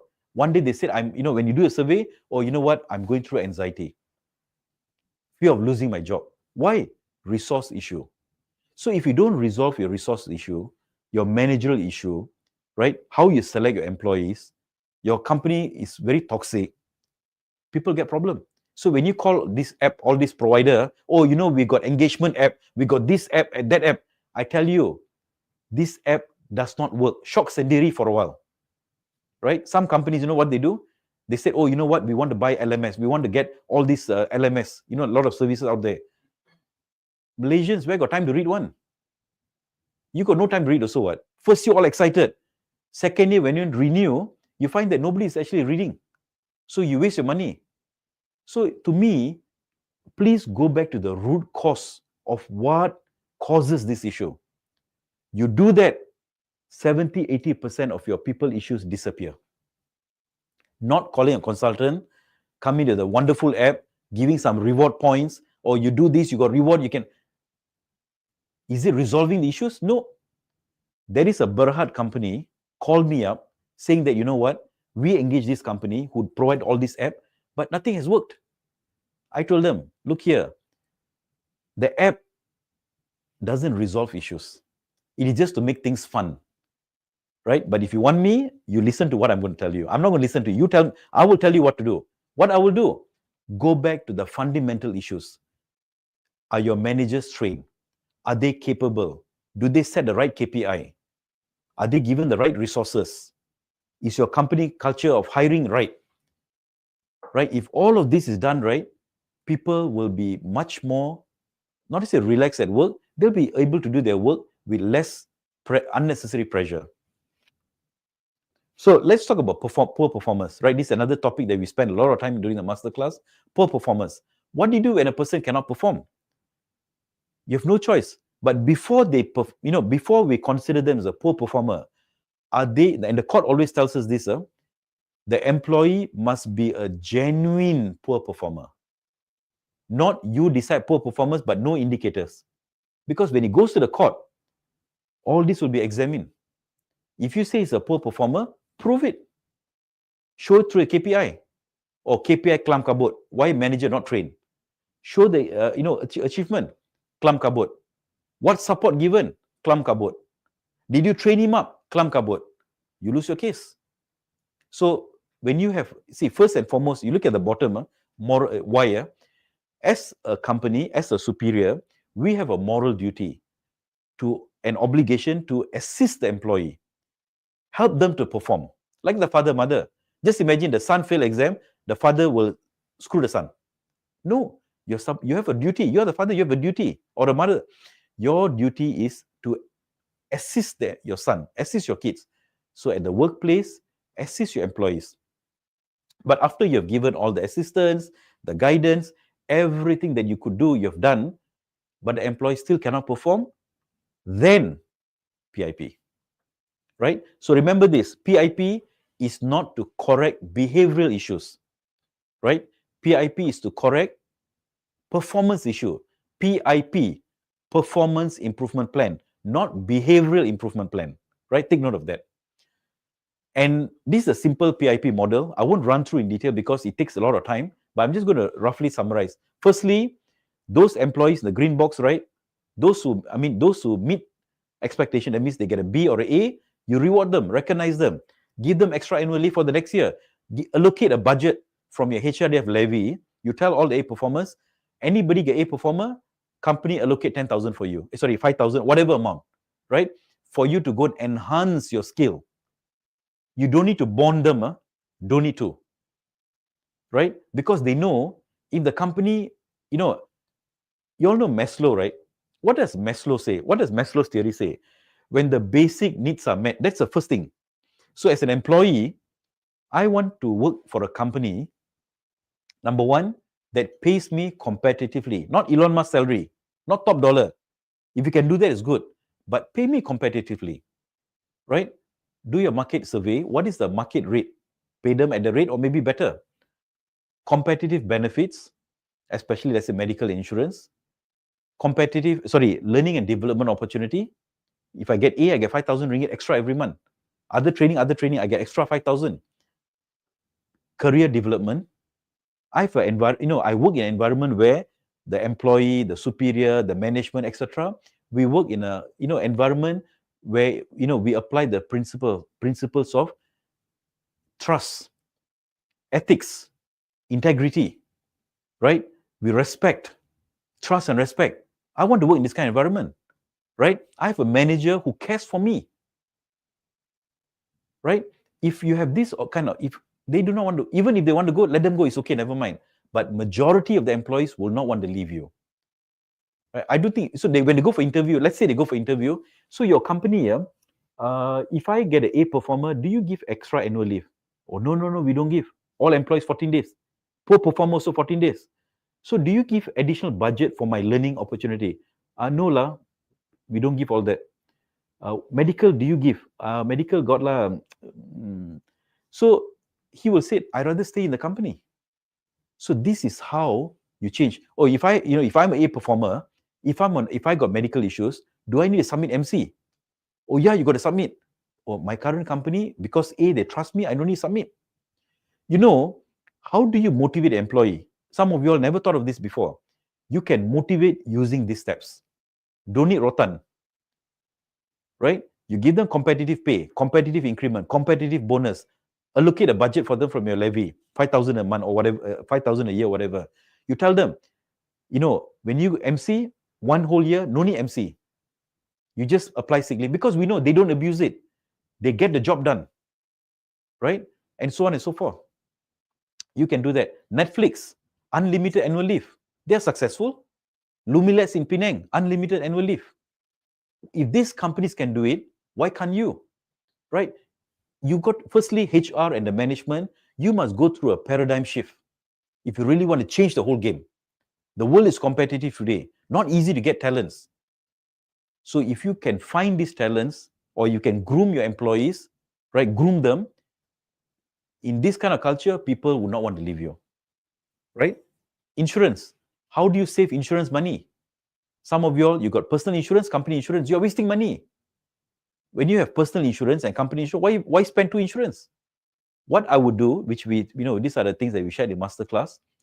If you tell employees, ladies and gentlemen, company will give insurance to everybody, right? The premium we pay 1,000 per employee, for example.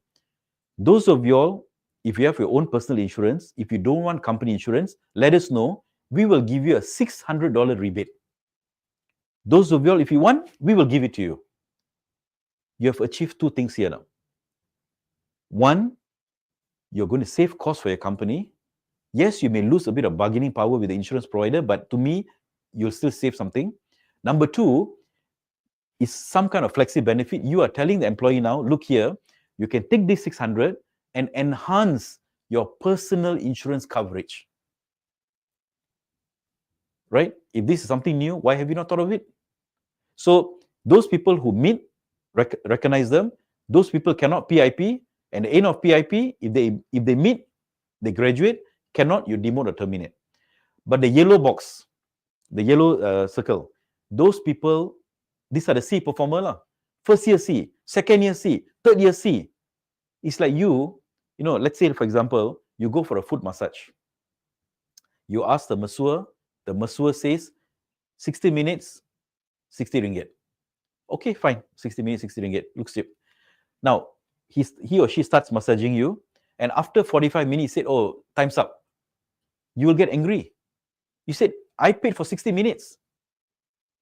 You are paying the employee 3,000 ringgit a month for 3,000 pieces. Why are you accepting performance below 3,000? Yet you pay them. Employee, when you delay salary, they say, oh, why salary delayed? But when you don't perform, you expect me to pay you? Come on, HR and management, if you're listening in, why are you being fooled by the C performers? They are the one who's dragging you down. They are the one taking away your time. You should be, the A performer and the B performer needs your love and attention at work, right? Corporate love, corporate attention. They are waiting for your blessings, your support, your guidance, your love, your attention. They want more money because they know they work hard. So the longer you keep the C performer, the more C performers you keep, the more you give them, they are taking away your attention from the A performers. They are taking away money that should belong to the A performers and the B performers. Why? Because you allowed it. So this is a simple PIP step, right? If you want the PIP documentation, it is partly available in the forum. But of course, when you join the masterclass, a bit of promotion, no free lunch in the world now, right? 3 hours of my time, it's not free, right? Some people say, Arul, everything free, you're a fool. Of course, I'm doing this. Why? To tell you all, join the masterclass, right? Your investment, 3,200 plus SST. So full documentation will give it to you if you join the masterclass. Otherwise, you go to the forum, you'll find some documents here and there. So PIP, there's a proper process, there's a proper step. If you don't do it and you cannot prove your case, be prepared to pay. Now, when you look at the cases that goes to the court, I tell you, it's very frightening. Very frightening to see companies have to pay 200,000, 1 million, 800,000. I tell you, it's very frightening. Very, very frightening.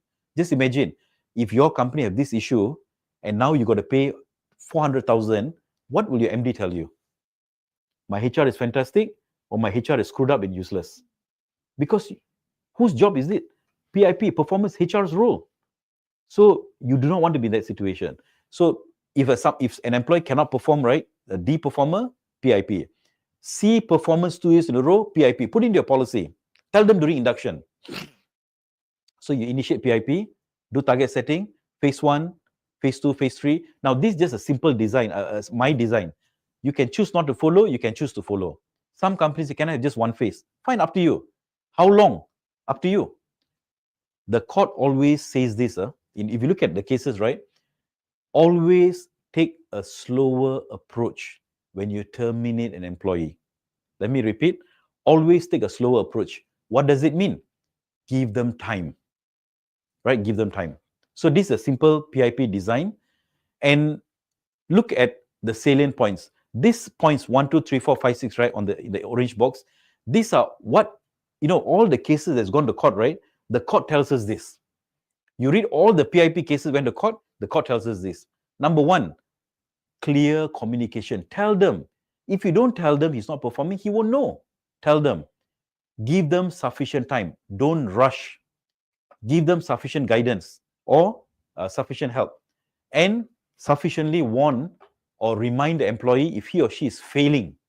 They cannot, you remind them, right? Tell them, warn them. Documentation.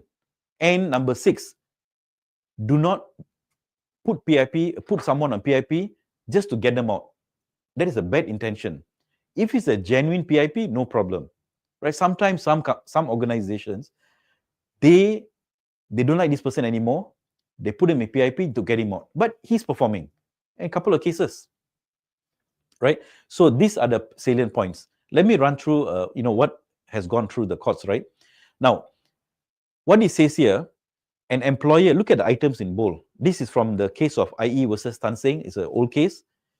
An employer should be very slow. What does it mean? Very slow means you got to give them enough time. Don't rush. Very slow. You must first tell him. You must warn him. Give him opportunity to improve. If you have done all of this, he have to go. The court says so. And that's in the same court, the court says, an employer, which is you have the duty to be scrupulous. What is the meaning of scrupulous? You must be careful. You must be thorough. You must focus. You must be very meticulous. You must highly be attentive to details. Your KPI, your JD. That's why remember I said just now, SJP. Don't do SJP. That is a lazy man's work. Consultants will tell you, no, SJP enough. When it goes to industrial court, consultant is there or not? Or you are there. So sometimes, as a matured person, as a degree holder, master's holder, we got to know what people are telling us, right? You got to be able to decide for yourself. If you are just, yes, sir. Oh, okay, I do. Oh, I do. You blindly copy, blindly follow. When disaster happens, you are responsible. So be thorough. Don't use SJP method, right? Standard job profile. So duty to be scrupulous, you must follow fair procedure. That means if the person is not performing, okay. But if he's performing, you put him on PIP, that is unfair already, right? And if you have done all of this, the industrial court, according to this case award, the industrial court will not interfere in your decision. They will not disturb your decision. That means if you terminate, they are okay with the termination. In the case of SO versus Gun, it shows that the company was slow. That means they didn't rush the process, right? They gave him time. He was informed of his weakness. He was given time to improve. The reports was discussed with him. He agreed with the company's, observations that he's not performing or whatever. But the company didn't have ABCD rating, which is okay, right? Does not necessarily mean you must have ABCD. The claimant was also given advice and support. And after doing all of this, the court says that the company is entitled to dismiss him, right? So it's clear. You read all cases, you'll see similar statement. Be slow, time, opportunity, right? Remind him, inform him, warn him. That's what the court says, right? So this is it. Now let me ask all of you all this. If you really want to change the game, if you really want to be in control of performance management, please don't have anything more than 4-scale rating. When I say 4 scale, meaning some companies I've seen got 8 scale. Above average, average, good, poor, average, poor. The longer, the more wider your ratings, the more difficult to get them out. For me, A, B, C, D. 1, 2, 3, 4. Or if you want to use words, exceed, mid, partial, poor. The moment if your performance is the broad rating, average, above average, average, below average. Average is average lah, right? They are C performer. First year okay, second year I cannot really. I'm paying you 3,000. Can I reduce the salary? Okay lah, you give me 2,000 every month. You produce 2,000, right? Can I reduce salary 2,000? Or salary cannot touch. But performance they give you less. So who's the fool here? You, your bosses, your company. Why? Because you are paying 3,000, but you are that means you pay 3,000, but the output given to 2,000, you're okay with it, no problem lah, okay lah. You guys are what, Santa Claus or what, right? So you got to go back to the basics. 4 scale rating, please. Don't follow consultants. They will come and tell you, no, you got these 4 scale rating, please. Otherwise, it's going to be hard to remove. It'll be harder and it takes much more longer to improve. Because the guy will tell you, I'm above average what? But average is average. Because the minimum is 3. You're giving me below 3. So think about it. And a couple of last slides, we'll go for Q&A in a short while. So, do you have your, what do you call this, org chart, your job grading? And why are you not keeping it transparent? Because remember this, during induction, I like to show this kind of table, of course not in my current place because we are small, but we show, these are the job grade. Even salary scale, you can make it transparent. If your salary scale is competitive, why you worry? What is hush-hush? Everything so secret. How do you motivate an employee? So if just imagine if now induction, ladies and gentlemen, thank you for joining our company XYZ. Now, today, I would like to share with you what is the career progression you can expect from the company, provided you work hard, provided your attitude is good, your discipline is good. So the highest job you can climb is a GM. The salary 25,000. And to do this, what is the years of experience you need? What is the criteria you need? So transparent. So people will then rush towards to achieve the goal. If I have, like I said, is it a good thing or a bad thing? All your employees are A and B performers. Or you tell me, no, my company got bell curve lah. Bell curve I cannot. Why follow bell curve? Manchester United got bell curve or Liverpool got bell curve. No, they want everybody A performer. So bell curve, sometimes I would say, is what somebody else tells you. And because some of you all are blind followers, you follow lah blindly. Oh, must have bell curve. Why? So are you trying to tell me that a company cannot aspire or the company cannot have all A performers? Why not? Just imagine all the employees in the company, they all come to work, right? They work hard, they deliver results, whatever KPI you set, all deliver, they don't give you headache. What happens to your revenue? Your revenue will increase. What happens to your profit? Your profit will increase. Now you can give everybody good performance, good increment. So the market will talk about it. Hey, you know what? XYZ company, I tell you, you talk to the employees, they'll tell you they are paid this, they are paid that, etc. People will want to join you. Branding, you don't have to go and publicize it. I remember Steve Jobs. You all know who Steve Jobs, right? In one of the video, he says this, the only country that don't talk about quality, they don't promote. When you look at companies, right, when they do promotion, we are the best, we are world renowned, we are this, we are the top, we do this. The only company in the world, the only country in the world, they don't mention about quality in their marketing, right, is the Japanese, according to Steve Jobs. Have you ever seen Toyota says that, or Toyota, Honda, etc.? Why people buy Japanese product? Because we all think that Japanese cars are good, market value is good, reliability is good. So Japanese companies, they don't need to say, we are the world's most reliable company, and no need. But if you look at the Western companies, the Malaysian companies, we are the top, we are the best, we are this. But Japanese companies, they don't use the word quality in their marketing. So if you want to attract employees, you want to reduce the attrition, you want to be able to hire people easily, you want to get the best of talents, right? What do? Not participating in career fairs. Oh, University Malaya having, oh, let's all go to University Malaya. Oh, this, you don't need to do that. You work within your company. Reward your high performers, motivate people to become high performer, remove the bad apples, put in your controls, and so on. People will stay, people will talk about it, and eventually, over a period of time, your company will be well known that this is the company. You don't need to go for survey, right? Some company go for, if you look all this employee award, right? The company, they say, okay, this is the best employer. They also got attrition. You ask the people there, people outside, we all want to run there, hey, I wish I can join this company, they got award. But people inside there want to get out. You want to run in, you want to get in, they want to get out. So don't get fooled by all these awards.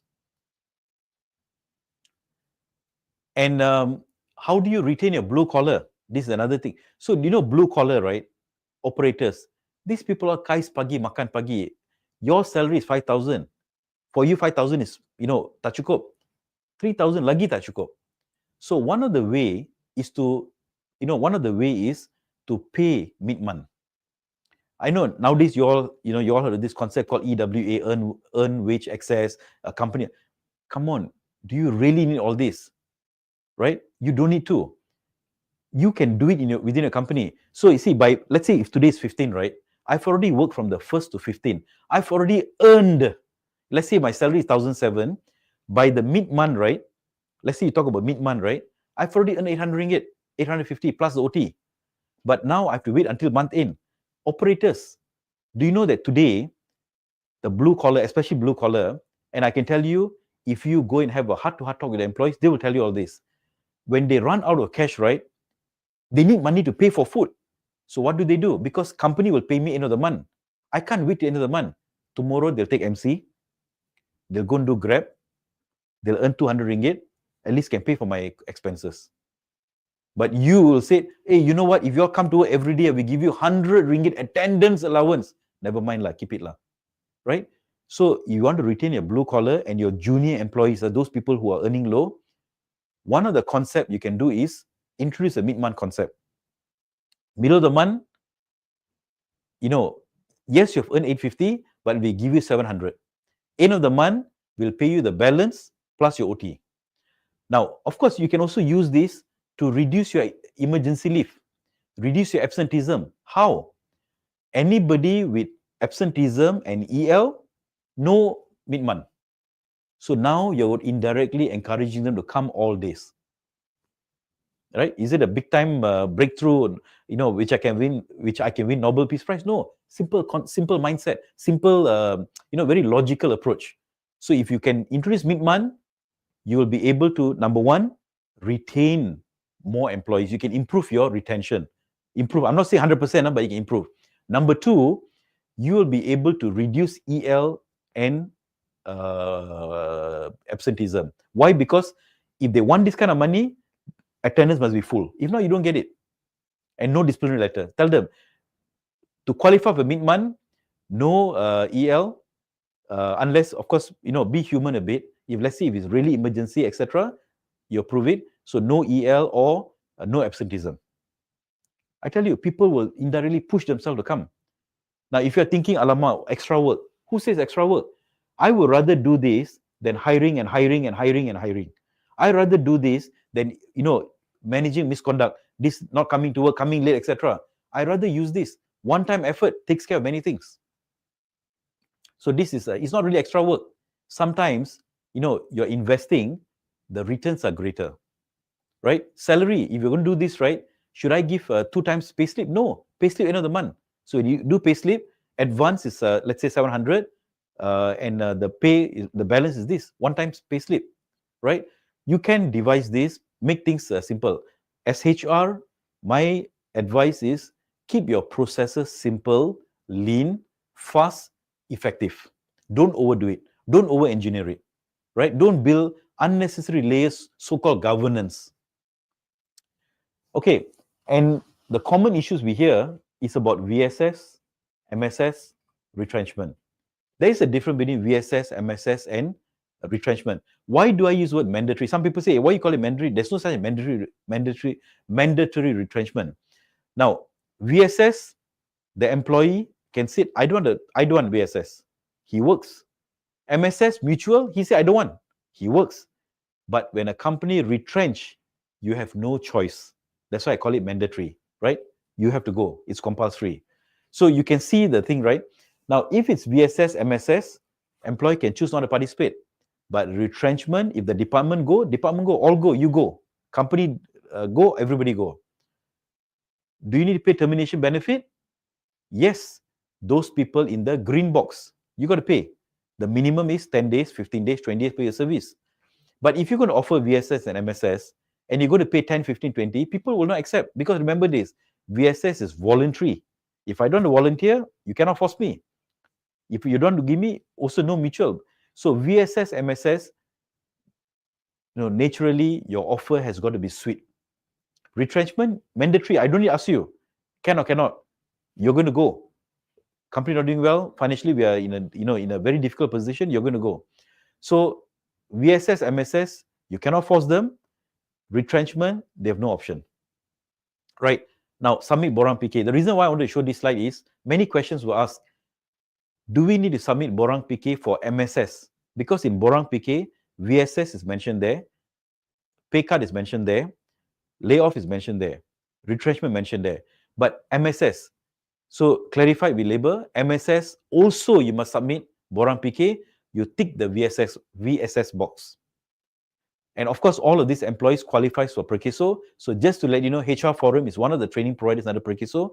So all the employees who are retrenched, we can do training for them, paid by Perkiso. So if you're going to retrench your employees, please talk to us.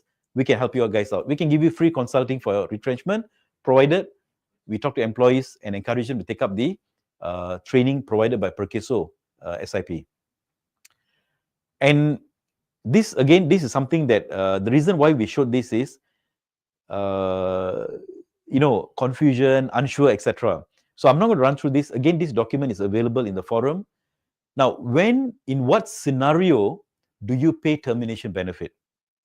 In what scenario do you have to pay indemnity in lieu of notice? So we know, if you look at the last column, breach of contract, or there's a disciplinary issue. If there's a disciplinary issue, no termination benefit, no annual leave, no notice period. But whatever salary they earn for the month, you got to pay. Right? That is for termination benefit. But if the employee, right, if the employee has a poor performer, that means he cannot perform. After 5 years, you PIP him out. Do you need to pay termination benefit? Yes, because termination benefit is only, it's not payable for 3 things. If you look at the termination layoff regulation, it says that termination benefit is not payable for retirement, voluntary resignation, disciplinary issues, if you terminate them. Only these 3 is not payable. Anything else is payable. So get yourself familiarized with this table. What if you terminate them, after their fixed term contract expire? That means 1 year, you terminate them. Do you need to pay termination benefit? Yes, you got to pay. Right? There's 2 high court ruling, but it conflicts each other, but labor says you got to pay. Right? So, in other words, right, if you renew contract, whether it's below 60 or above 60, termination benefit is payable. Right? Termination benefit payable. If they got notice, you got to pay them notice. Annual leave not used, you got to pay them annual leave. Right? So get yourself familiarized with all this. Not sure, please seek guidance from the labor office. Okay, so I'm done. Before we go on to Q&A, so I would encourage all of y'all, 3,200, don't save this money, right? Tell your boss, maybe boss, don't go holiday this year because I need to attend a very important training that is going to help me to become a much better HR. I can transform the company if you send me for this class, right? There's one joker out there by the name of Arul. He will train me up, right? So please make effort. Don't try to save money, right? And if your company refuses to spend on you, you spend it on yourself. Maybe don't go holiday this year. Don't go to Starbucks. Save your money a bit. Don't buy expensive phones. Now, what we cover in the 2-day class, whatever I've shared with you is only 10% of the 2-day class. So we will talk about the fundamentals, working at a fundamental level rather than icing on the cake. Rather than wasting time on engagement, mental health awareness day, etc., work on the fundamentals. How do you set up PIP? How do you take shortcut, right? What I'm not sharing today, which I will keep this a secret, but if you want to know, you can go to Facebook, it's there.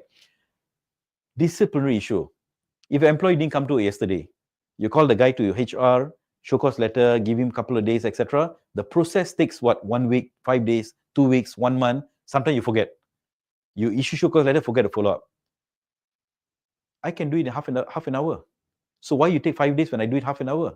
Why you waste 5 days?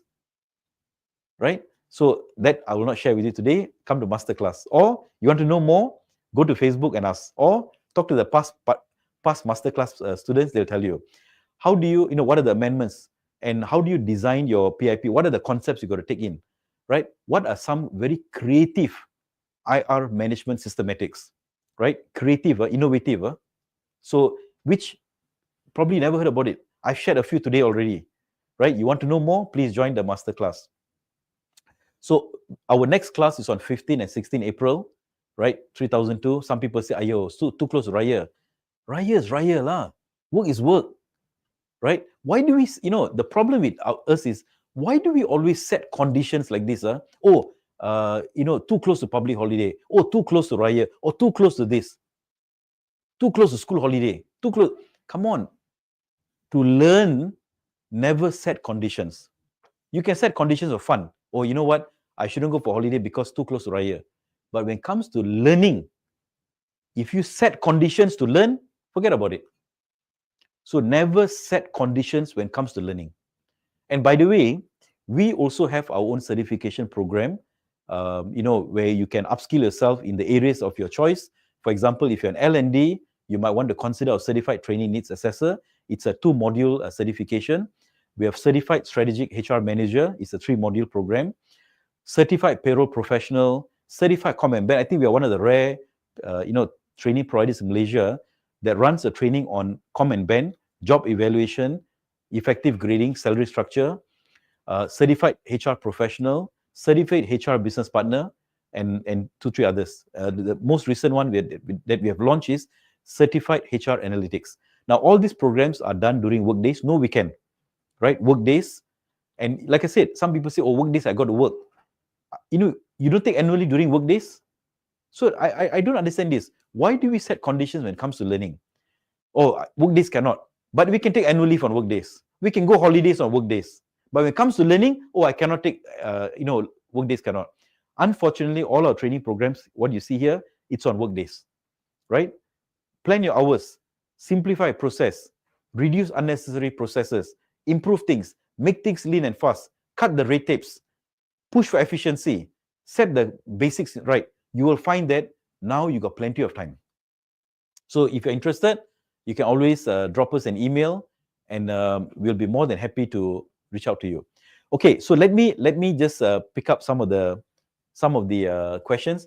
So if you have any questions, right, please raise it in the box. Now, if you need to go because you have other things, please go. But I would encourage you to stay. I would encourage you to stay simply because the questions that I'm going to answer, right? I will try my level best to provide as many inputs as I can. But I notice there's a lot of questions, but I'll try my level best, right? We will stop at 12 o'clock. So if you can wait until 12, I would encourage you to wait until 12. Okay, so just give me a second. My colleague is trying to, go to the top.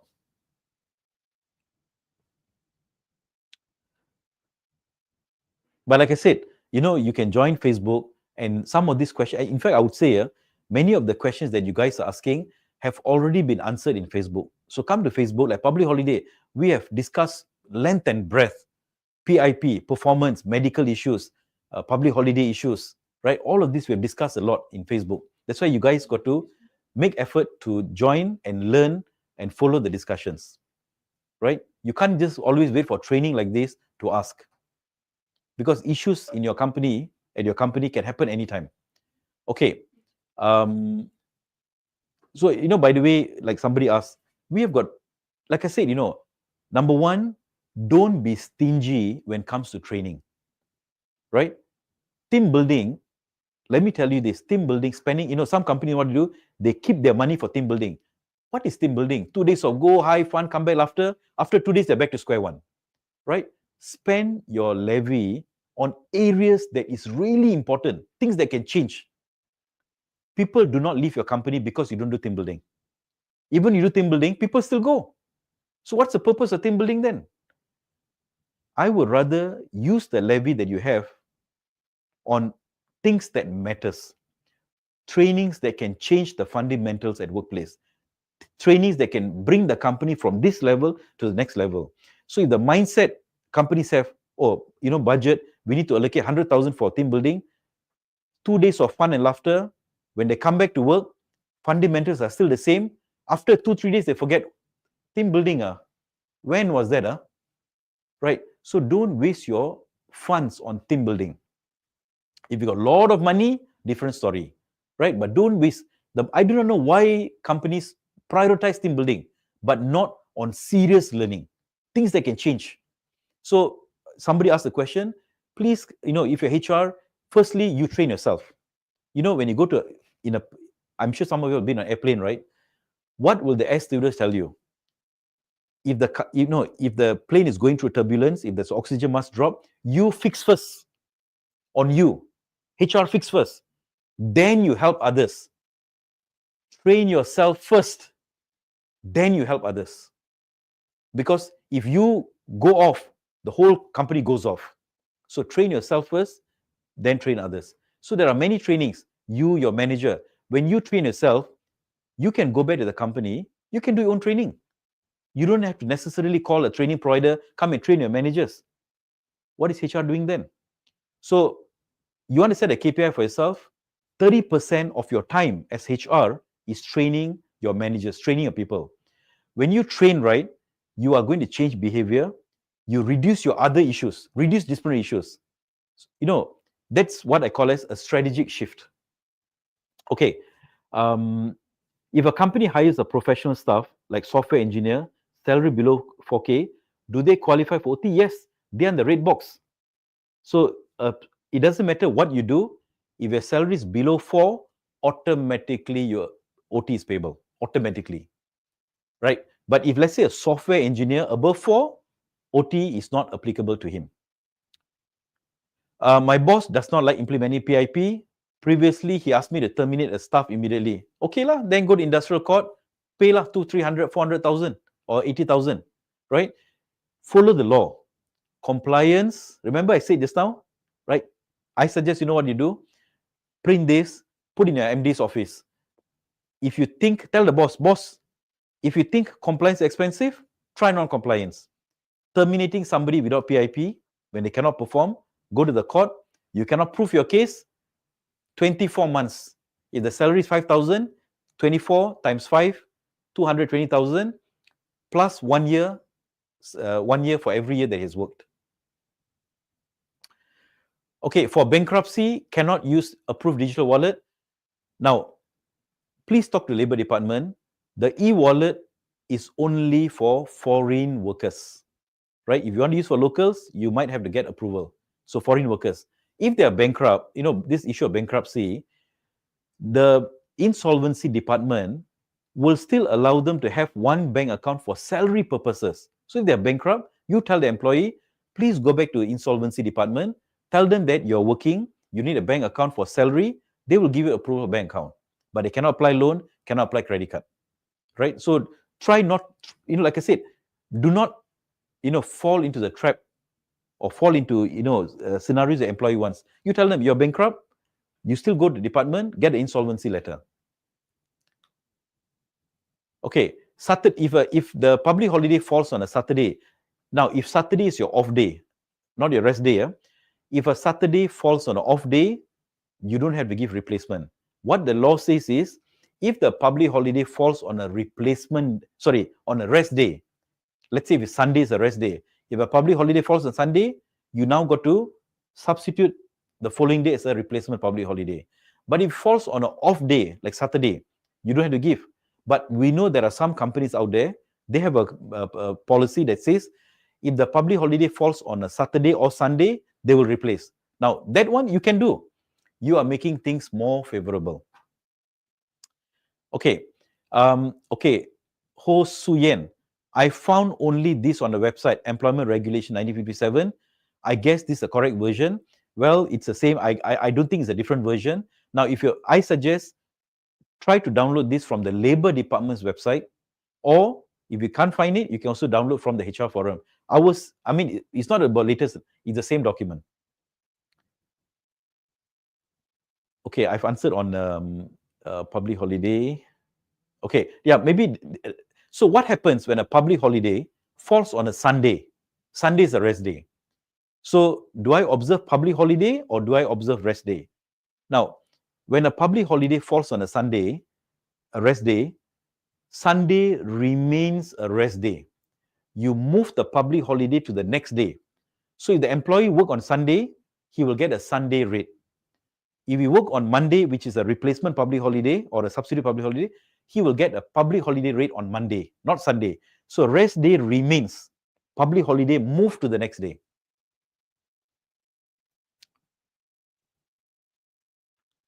Okay.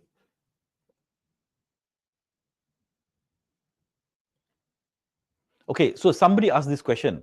The new payment instrumentation, right? The e-wallet, is it applicable to Sabah Sarawak? I suggest, I can't recall, honestly speaking, I can't recall, but we have shared the what do you call that? The order in the Facebook. Please go and download it. I'm sure it's mentioned there, right? Maybe if you write to me separately, I will check it up and let you know. Because remember this, Peninsula, Sabah, Sarawak, they have different, Peninsula, we follow EA. Sabah is Sabah Labour Ordinance, Sarawak is Sarawak Labour Ordinance. Not the same. Almost many items are similar, but there are some provisions that is different. For example, in Sabah, public holiday is about, I think, 14 days. Sarawak, if I'm not mistaken, 16 days. Right? So it's not everything is same. Huh? Okay. For public holiday, can we just write handbook? The company observes all federal holidays, Saturday, PH day, any day, etc., without inserting the holidays. Yeah, you don't have to mention the Holidays Act clause. You can just say company observes all, right? But let me tell you all this. What would you do when government announces holiday? Like, for example, on Friday, announce Monday, right? So if you download the copy of the employment contract that I've shared in Facebook, I have one clause, in our policy. So there's a leave policy in forum. Go and download it. I've actually created a clause. When the government declares a public holiday, right? The government do allow you to move it. The holiday, we will still work on that particular day. And the company will inform the replacement day within 7 days. So that means you tell your employees, anytime if the government, especially if the holiday is announced ahead of time, it's easy. But what happens, like some scenarios, on Friday, they announce Monday. So finish lah, Saturday, or maybe on a weekend. Instead of you enjoying your Saturday, Sunday, you'll be a telephone operator because you'll be getting calls. How? So what do? You take things, look things ahead of time. Put in your clause saying that if a government announces any other holidays, we will still work on the day. Right? You must anticipate we will still work on the day, and we will inform you in writing when is the replacement public holiday. Right? So if, let's say, government gives 1 week notice and you know it, then you got time to react. But what happens if it's announced on a Friday and Monday's leave? Put this clause in. Tell your employees so they all know. If the government announces public holiday, policy says we work as usual unless the company tells us otherwise. Okay.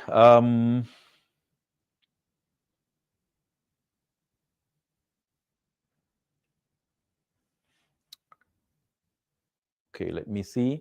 Okay, so there's a question from Sabrina, meaning to say if extension for 1 year deemed to be confirmed? No.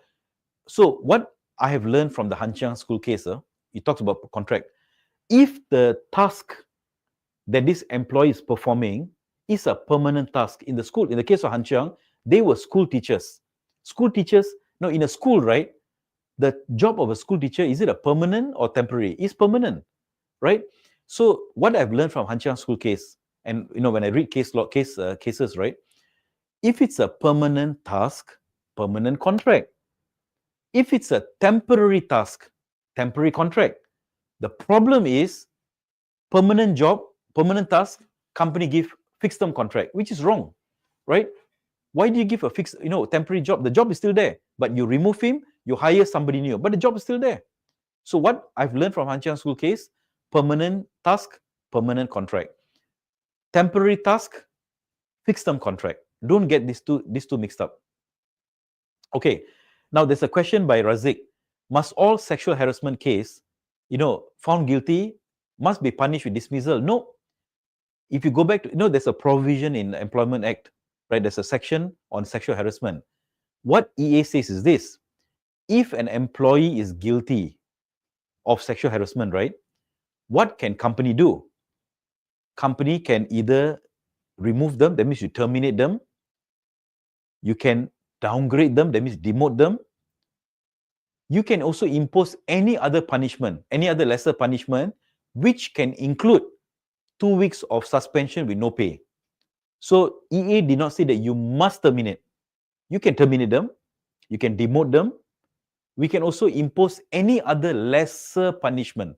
You can give them a final warning, right? It does not necessarily mean that you got to dismiss. Maybe next, too long. So some of the long questions, I need to sit down and, I need to read first.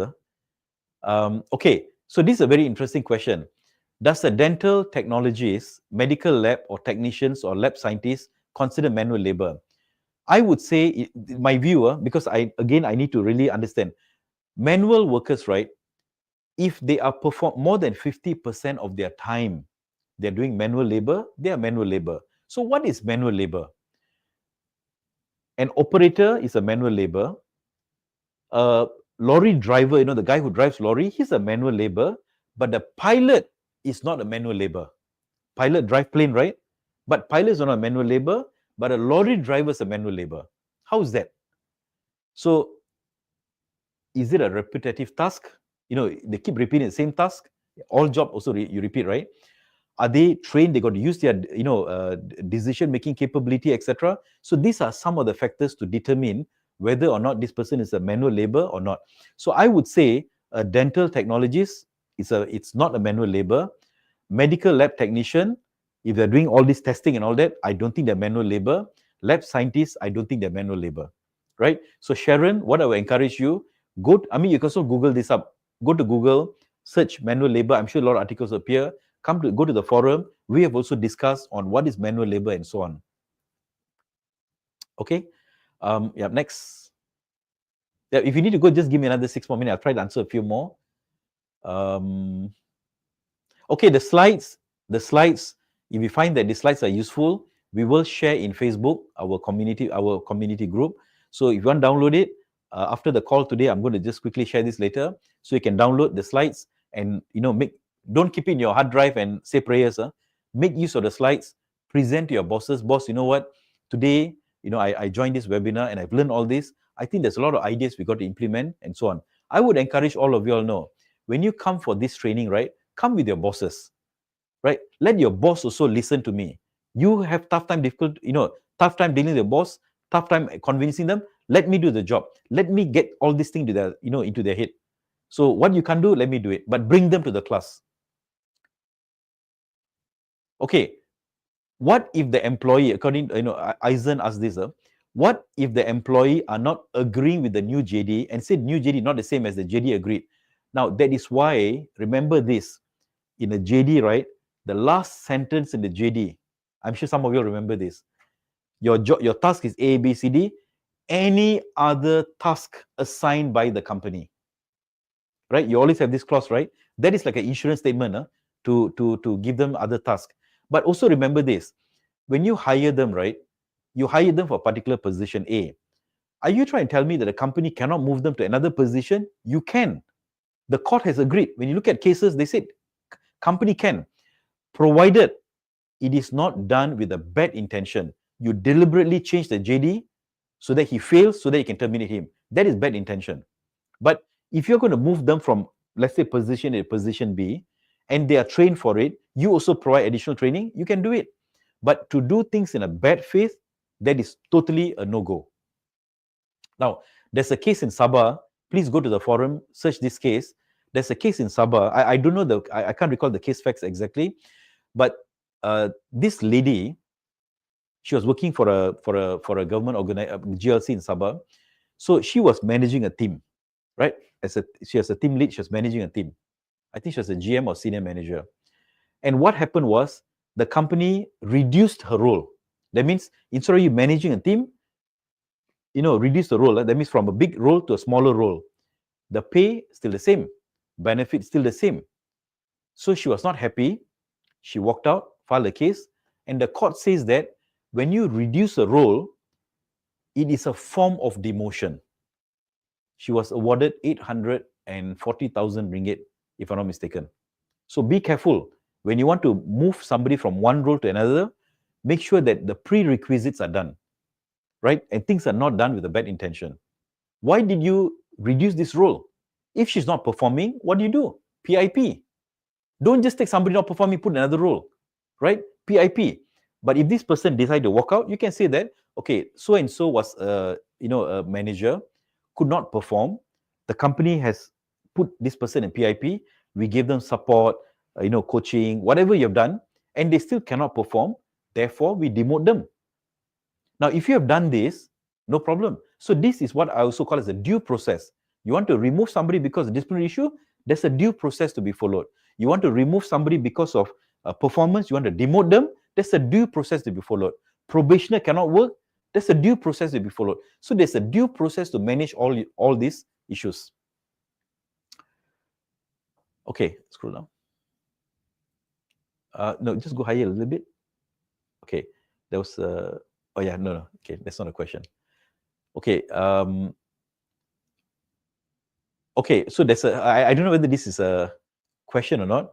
I know a HR team and manager requires many hard push from compliance team to review and update the policy procedure. They hate the compliance team and auditors. Well, I know many of us don't like auditors, right? Internal auditor, external, we don't like it.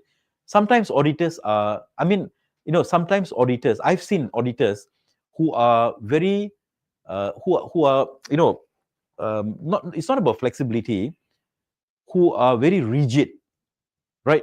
A means A, B means B, cannot A, B. So sometimes auditors are a bit rigid, right? And they are like script readers because they've been trained such a way, they cannot accept anything else. So many auditors are also like script readers. Oh, this one cannot. They don't use their judgment, right, to really evaluate. Is there a truth in this? Is there is what HR is telling me, is there a basis for it? Can we now, okay, I tell you what, since cannot, let's talk about this. Let's bring it to management. Let's, do some whatever necessary changes. So that can be done. So I would say for the compliance team, if you want to, get things done, you got to also reason out with your HR why this is proper, not proper. I know your job, you want to protect the company, right? That's your job. You're paid for it. You're tasked to do it. But you must also understand things from their perspective, right? What is HR's issue? Is there a way? So to me, if I'm an auditor, well, I'm the one cap I'm wearing is auditor. But at times, I'll remove the cap as an auditor. I will put on the cap as a HR person and see things from a different angle. And if there is something that we have to do to modify this policy or process, let's do it. Let's bring this up to the management. Once management approve, endorse, okay, you do it. But once done, you got to follow, right? So I think some kind of, I'm not saying flexibility, but sometimes we need to look at things from the other angle as well. But I've in my life, I've seen internal auditors who are very rigid. I'm not saying all auditors are bad, but we got to be practical as well. Rigidity, but not pragmatic, not practical, what's the point, right? Yep, scroll down. Okay, so the company had promoted AHRM, I guess is assistant HR manager, to HR manager, who should be given opportunity, but the person hasn't qualified. Not qualified, don't promote. Because if you promote a person who's not qualified, not ready, trust me, it's going to be very, very difficult to manage this, right? The entire team has conveyed the info to the HRM, still replied, give her chances. But you see, like I said, we are not here for some, funfair, Okay, Namela, we give him a chance. See whether he can knock all the things down. Let's try it out. We are talking about business operations here. We are talking about livelihood of the entire team. So don't take chances. Don't gamble, right? We are not here to, mind tikam, trial, error, etc. If the person, like I said, three things: performance, potentials, and aspiration. If all these three is not there, do not promote this person. Okay, who should design the JD or control JD? HR or hiring manager? Very simple. If you want to look at a more more productive, more efficient way, right? The JD format is HR, right? The format of JD is HR, and not just creating the format. Run training sessions, train the managers how to write JDs. And then the job of writing JDs should be the manager, because as HR, we won't know the role. Only the manager knows the role. HR can prepare SJP, standard job profile, but the managers prepare JD, right? But I never like this SJP business. So HR, you are the custodian of the format, right? You are the gatekeeper for the format. You train the managers how to write format, but writing the JD is their job, right? As I said, build your JD mechanism into your annual review, because JD, there's two components: requirement, responsibility. Requirement, once they're in the job, right? Requirement becomes less important, but the responsibilities is something they got to keep on reviewing. Okay, for PH announcement before New Year, if you use system, the calendar system, can that be considered announcement? Answer is no, but please talk to labor and see what they say. It says that it must be displayed conspicuously, right? Sometimes operator don't have access to system, right? If you're manufacturing, service sector, your blue collar don't have access. So how can you say leave system? Okay, and sometimes people don't even check. Like I said, technology is good, but compliance is also important. So we got to balance these two. Okay, would like to know how should we manage termination of attitude issue? Wow, Sihui, this one I got to give you private tuition already, because this one not easy to answer in a short 1-2 minutes. But let me tell you this. If you want to change the game in a company, you only need to do two things, including addressing attitude issue. What is the two things that you should do which takes care of everything else? You just do these two things. Every other issue, including whether personal issue, everything is taken care of. Toxicity taken care of by just doing these two things. What would these two things be? Number one, enforce discipline. Number two, strengthen performance. If you do these two religiously, day in, day out, all the bad apples one by one, including people with attitude issue, toxic issues, people who are laid back, they all will eventually go. Okay, can a staff remain unconfirmed up to a year or until the end of the contract? See, if the contract is 1 year, but you put a probation for 3 months, at the end of 3 months, you should review. If you don't review, of course, he remains a probationer. But if another employee, another staff on contract, 3 months renewed, this guy 3 months renewed, that guy renewed, but mine was not renewed, then I could say that the company practices discrimination. I can go to labor department and say that everybody else gets confirmed 3 months, but not me. Company don't tell me anything. I feel the company discriminative. If you're wrong, again fine 50,000. So to me, why do you allow this? Then what's the purpose of probation? We say probation, but we don't follow it. See, we create certain process, but we don't follow it. Then why do you have the process?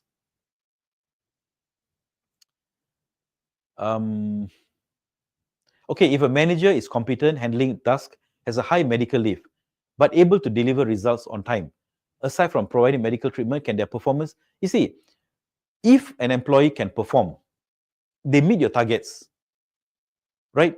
Your targets are proper, properly well thought of, they meet the targets. But they have high medical leave. Now, do you know that, I don't know whether you all agree, But there are some people, naturally, they tend to fall sick very easily. There are people like that. But if it does not affect their work, they're able to get the job done.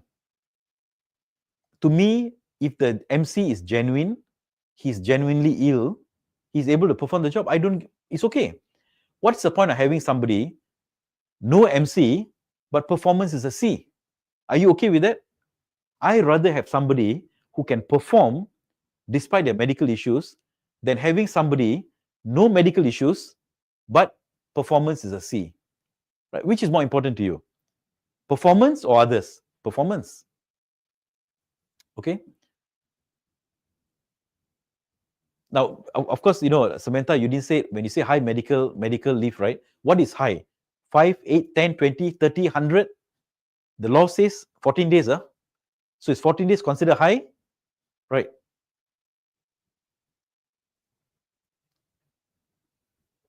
Okay, let me just pick one or two more. Just give me one more. Let me do the last one.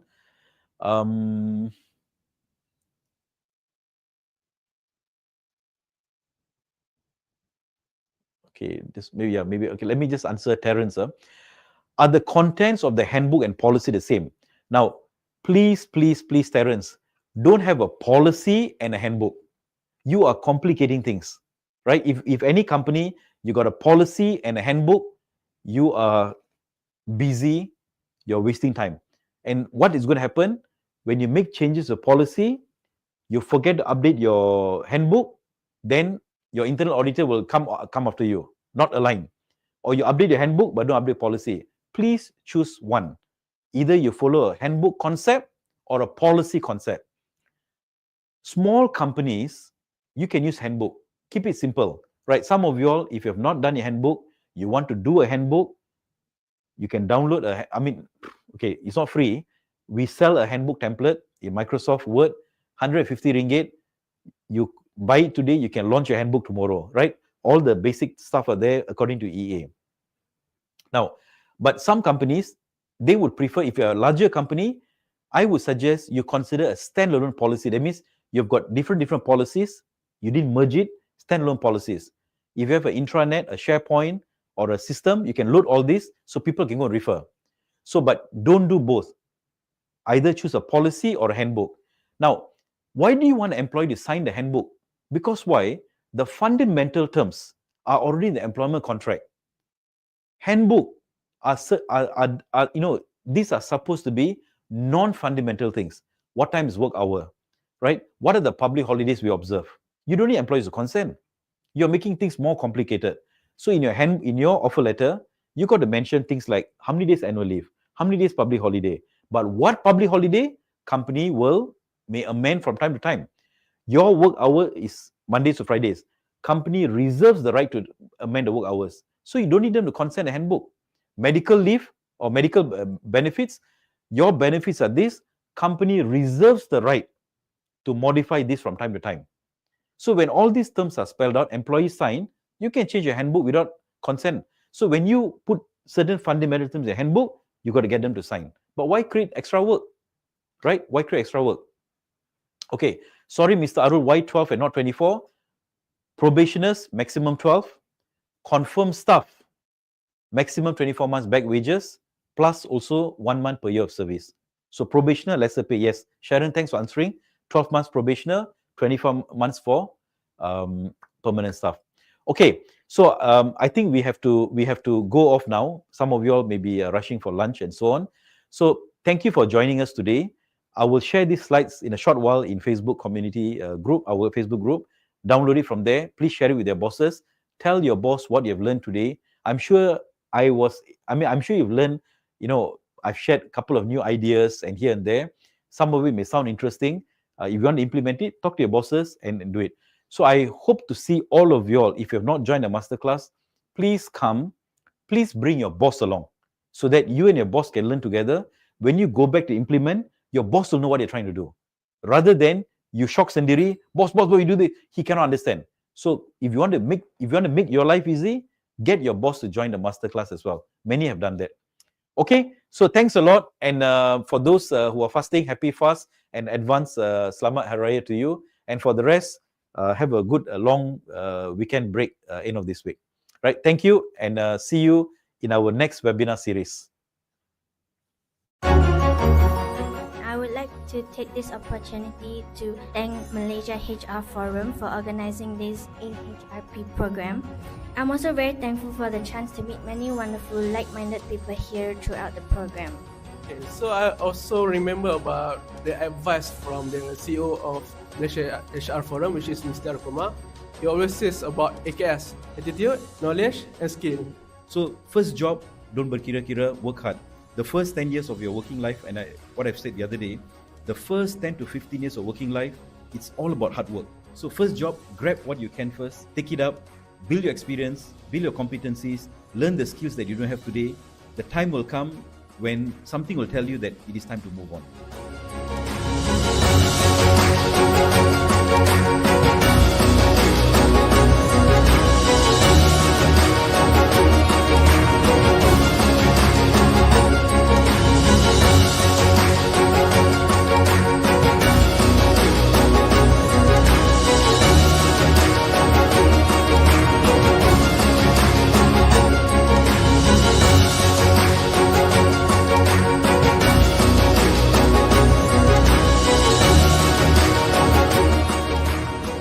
So you have to remember that having qualification doesn't really guarantee you a job, but it can land you with one.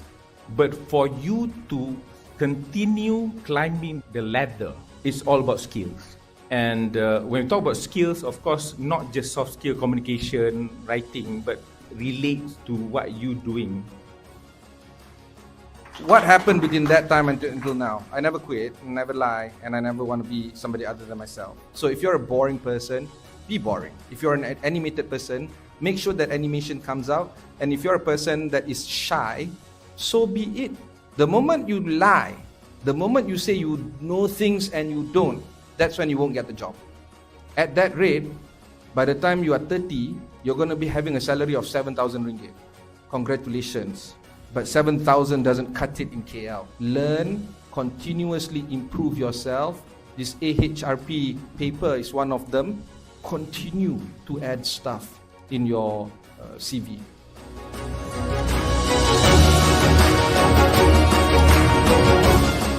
As a HR professional for many years, the AHRP program, the quality of candidate that we see today, they are well equipped with the confidence, the knowledge and skills of HR, what is it to be a HR person, and all of them coming from other background.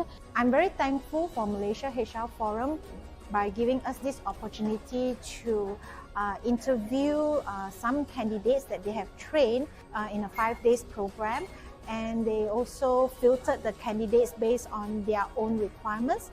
And I would say that this is a fresh batch of candidates for us to interview. So it was good, and in a couple of days we will shortlist some candidates and hopefully to organize a second interview with them.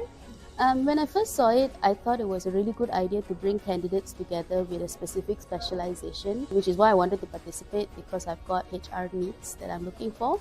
So it was a good platform for me to meet a good pool of candidates who have a certification that I can work. Some of them are meeting expectations. As an organization, I'm looking more towards the ability to communicate, looking at critical thinking, character and motivation of the people. So I think for the most part, I've met good people today. Overall, it's a good experience to participate this HR Recruitment Day.